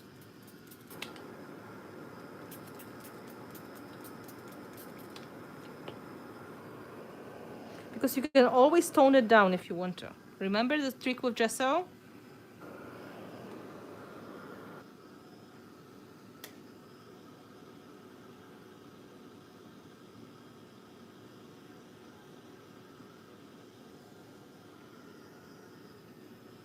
I have to dry it because I want to gesso it and I want to stamp again. I know that there's a lot of stamping, but this page is about stamping.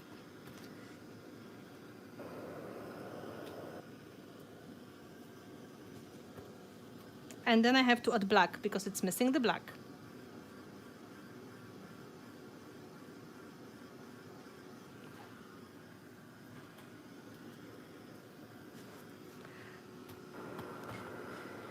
So one of the things I learned when I was starting mixed media, that you have to always go like a little bit further, because it really makes a difference. Like some in the past years ago, I would just think it is finished now, but it is not finished for me. I can see there's not enough of the color balance, there's not enough of the shading, not enough of the contrast. So this is how I step by step started to develop my personal taste for the things. Okay, so for example, I do more bold contrast than I was doing before, because I'm not afraid to do it. And maybe in the beginning people are a little bit more like, oh, I'm not sure, it looks nice, but I don't want to ruin it. Well, it's hard to ruin. You can always bring it back if you want to, right? So you can always decide, okay, it was bad decision, now I can spray again, or I can splatter more color again. So I'm just toning down the blue, as you can see with the gesso. This is too much. Just a little bit. And then showing the structures of the lace a little bit more. Okay, quick drying.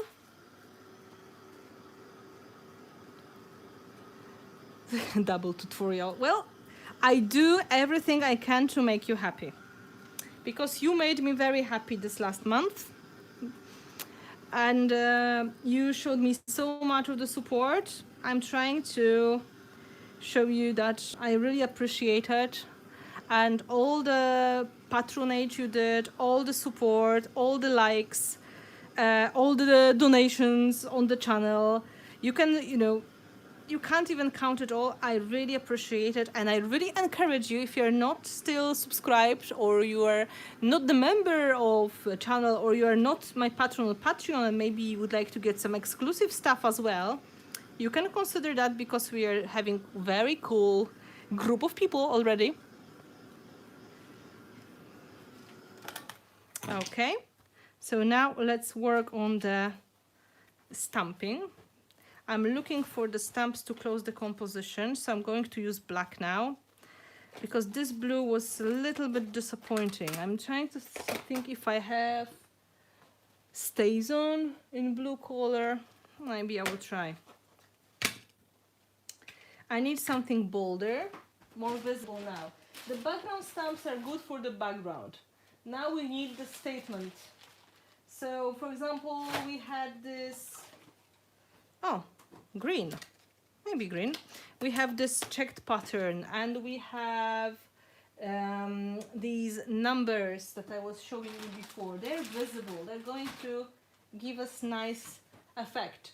So in the meantime, for the people who just joined, you didn't see the previous page, this is the page we just finished in the first part of the live stream. This is with the textures and pencils and stamping. It's modern interpretation of the techniques we are doing here. Okay.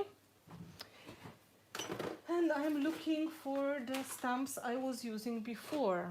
I had them, here, right? So these are the stamps I'm going to use as well.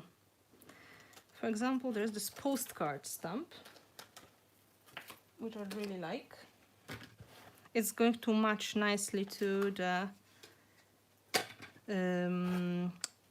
topic of this page. Yeah, oh, green is perfect. That's perfect. I'm very happy I found it. Now I have to find something to use instead of the block, because I had the, I found the block. That's also very good news. So let's do the postcard a little bit. Maybe not upside down.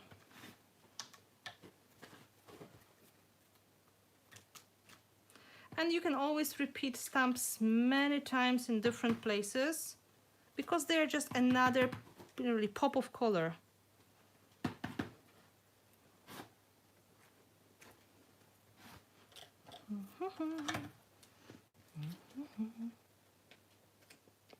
Can we use black and brown matte wax to make shades apply around photo? Of course you can.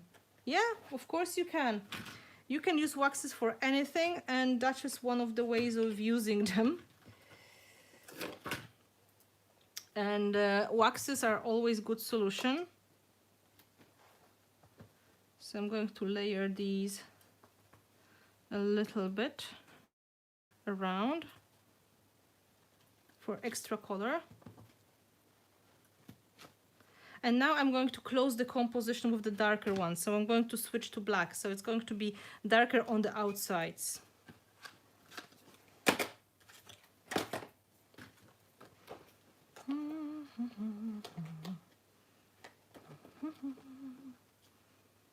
I'm really tempted to do this number on the photo. Yeah, that was a very good idea.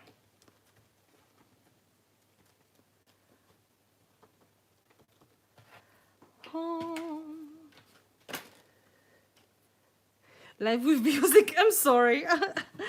I just, yeah, I kind of make funny noises when I create because it's making me feel excited when I make things and I like them.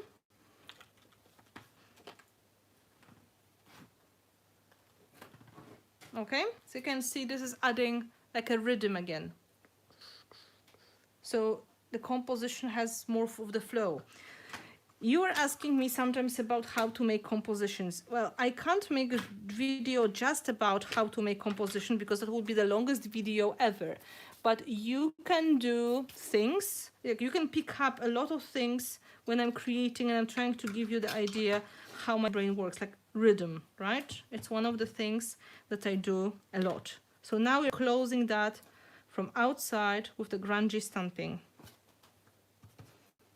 So you can start in the corners and then join it a little bit.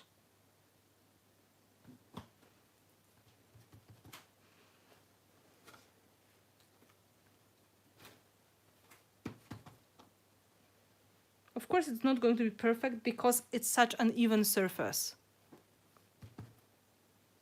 I absolutely love this stamp. It's my old stamp, but it makes great finish for any kind of in any kind of page, really, to be honest, because it is working for the dark ones and it's working for the light ones. It's really up to you how you're going to use it. It's like a frame now. But I try to keep the composition cleaner in the middle.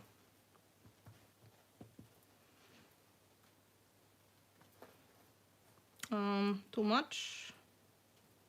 Let's make it lighter.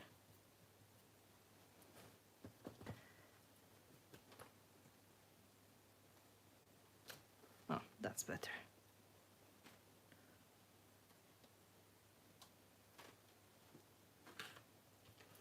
I think that will be enough of the stamping.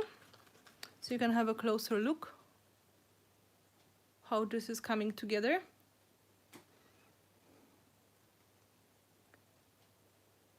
What kind of wording you're going to put on this page? Usually when I do vintage pages, I don't put my own handwritten text. I'm trying to find perfect quote. So I'm going to find some part in the, some quote from the book, and I'm going to add it. I will show you in a moment in the one that we just finished. It's just strip of text. And I will even translate to you the ones that I have already, because they're really, really fun. If you want to. So some of the final splatters of the tea.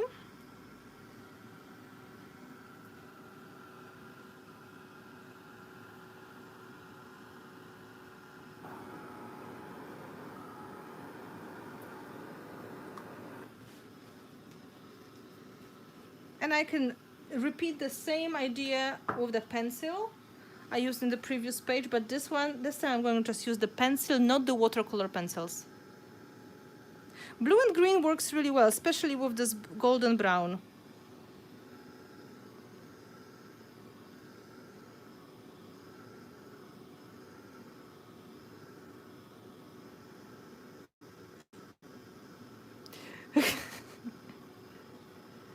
Thank you, Caroline. I'm happy you like it. I hope this is making you a little bit more happy about the textures as well.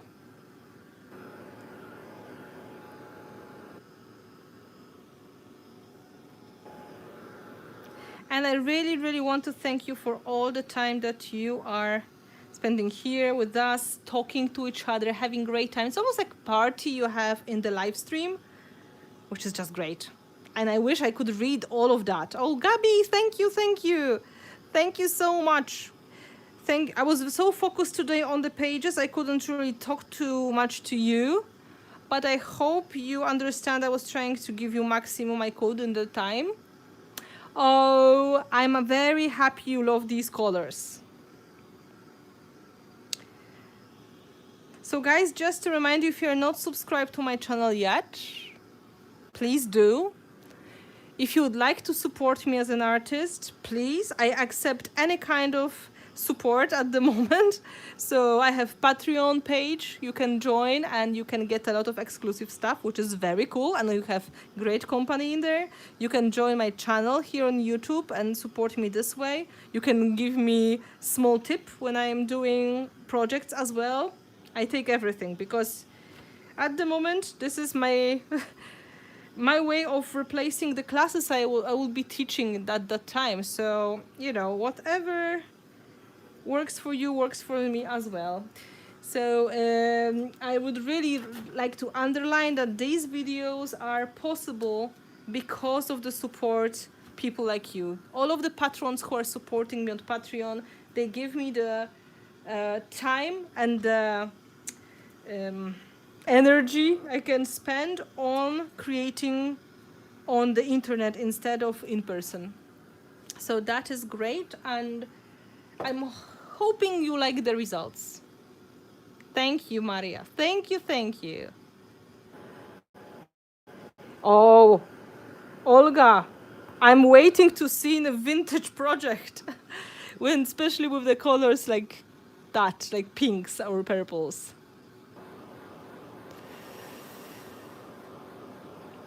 Yes, I'm afraid because I was so excited on the Patreon and so many people were joining, I got a little bit too excited, I think, and I'm posting too much. So if you are a little bit like hating me at the moment, I post so much, I just have to apologize. But this is so fun. This is so fun. Ah, thank you. I'm very happy you're loving it. Look, I'm come back to my pencil. This is the same pencil that I was using before, right? So now the same way you can show some of the details, the most interesting, the best and the coolest ones, by just, you know, making some lines and some highlights. You can also create your own details. For example, there's the tag here. Show the tag to the world, right? It is here. You can do some bubbles, whatever you feel like doing. You can make some swirls, some freehand doodling, because, you know, when something is old, it's kind of possible. People were devastating that before, like children were playing with it. There were some things going on with that, and it is not always going to be perfect. So I just need to sharpen it. So sometimes when I do this kind of freehand details, people are going like, oh, no, don't ruin it. And it's not ruining it. It's adding shadows. It's adding more of the details in selected places. It's making that more organic. So when I create effects like that, I just think it starts to look more natural to me. So I'm right now drawing all the way around tags.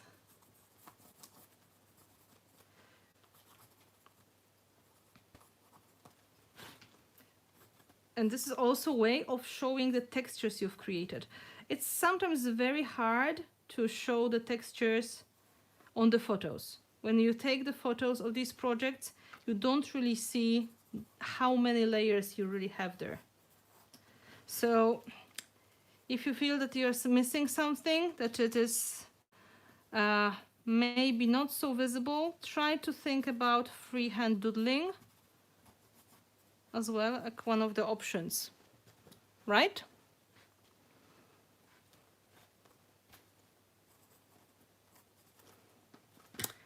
Almost done. So, for good measure again, you should see the mess I've done on this table. Oh my God.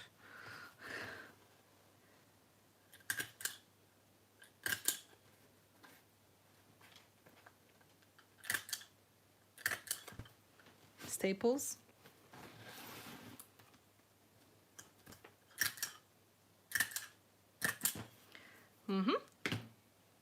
Oh my God. Girl, you are my patron already, that you are supporting me so much, and now you're giving me another tip. Thank you so much for that. You are awesome.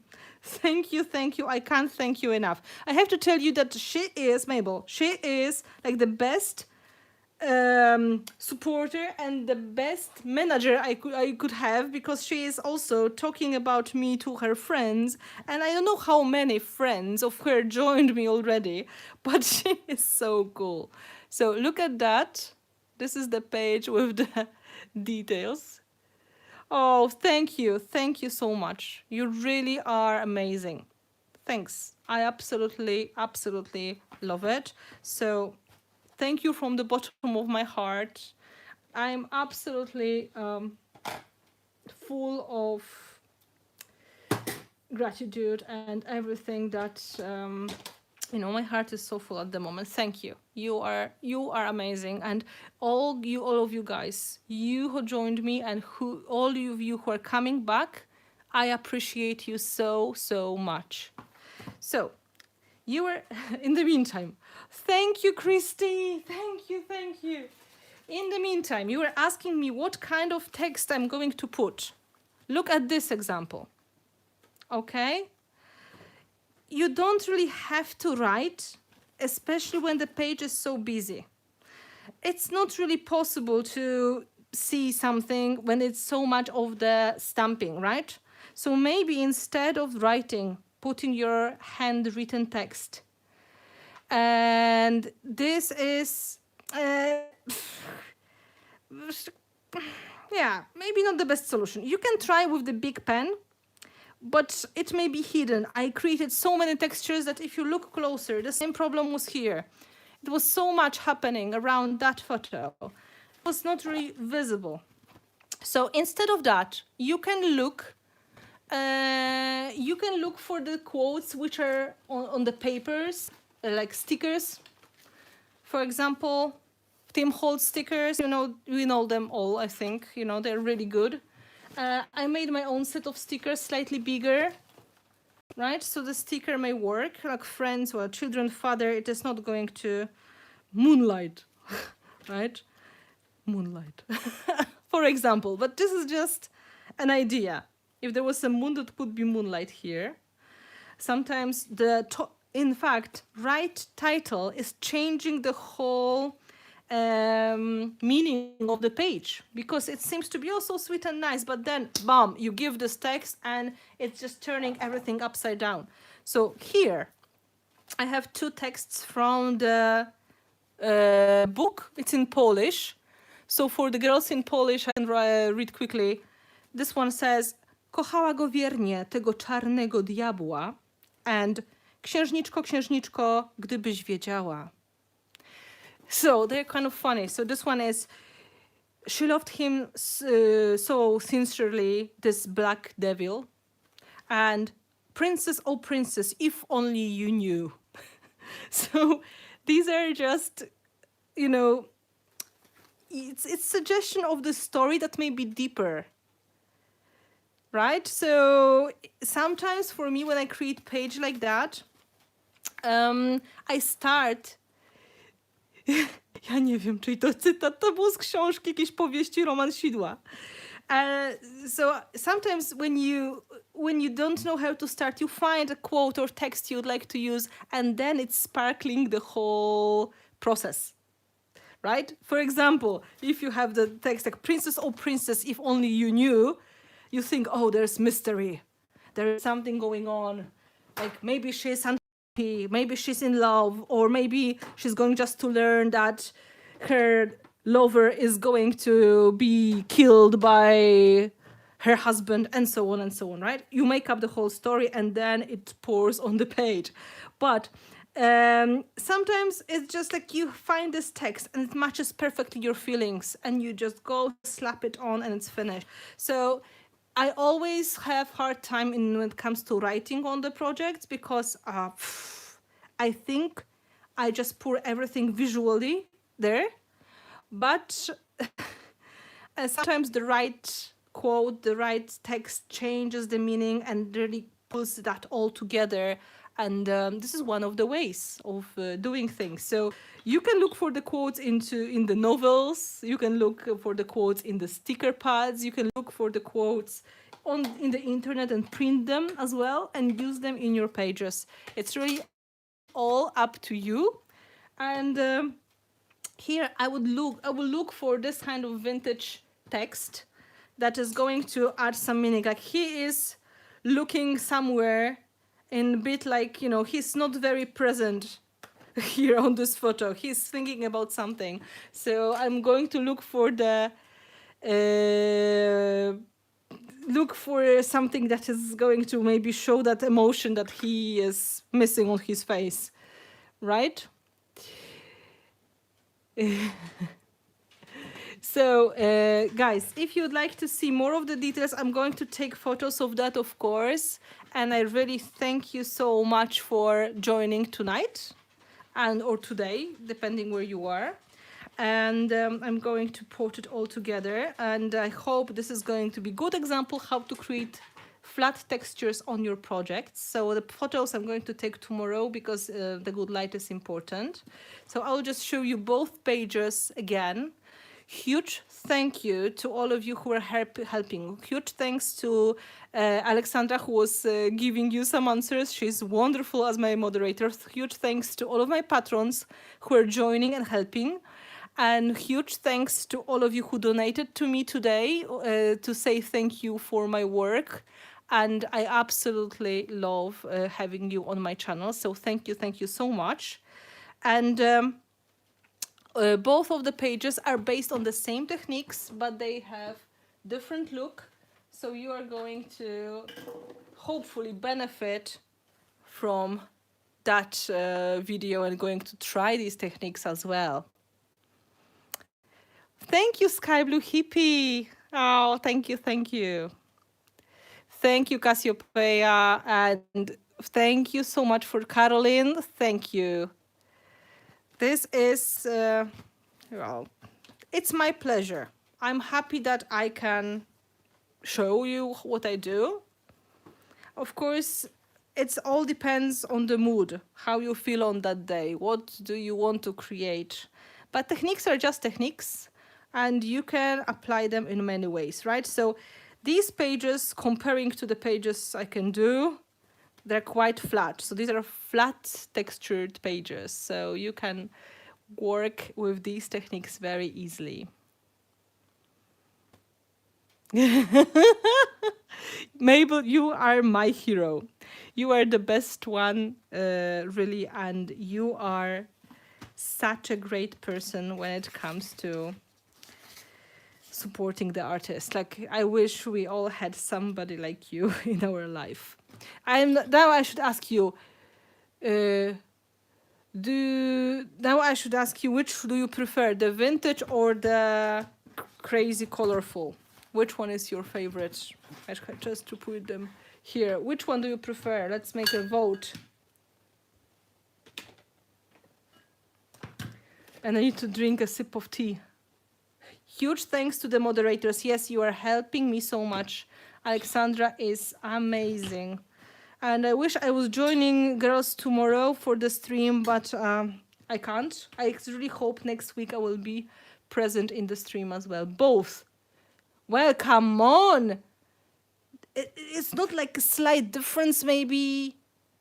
No. Pink color. Okay. The vintage one. Okay. Crazy colorful. You won me with the colors and you with your photo. Well, photo is kind of badass. Somebody was trying to call me, unfortunately. Yeah, it is working. Yay, you choose a guy. Yay! Because of the colors. They are different, but I'm vintage steampunk person, so the vintage. Okay. I'm happy you enjoyed that. So, well, guys, um, I have to now start thinking what to do in the future with you, what kind of project, what can I show you, what that will be interesting for you, giving me some ideas, what you would like to see in the next weeks or in the journaling. It's going to be helpful because then I have like a starting point to start my thinking creative process. And thank you very much. And to my special patrons, the ones which are on the highest tiers, we are going to think about the topic for you, for your special exclusive stream during this weekend and next week, because we have to set up the date. It's going to be very, very small group, very special. So we have to make a really special project for you. And this is going to be something that you have to tell me what you would like to see. So journal with adding stuff to photos, like in the old times when you add ears and nose to photos. Okay, I know which one. Yes, you want to see the rabbits and the cats. Oh, you like the pink and orange. Awesome. Thank you so much. Guys, tomorrow there's stream, which is traditionally now happening. It's a stream hop. So a lot of girls who join us today on the chat, they're going to have their own videos tomorrow. So check the schedule. And I think the first person, I have no idea. Alexandra, do you remember who was the first person on the stream and what time is it starting?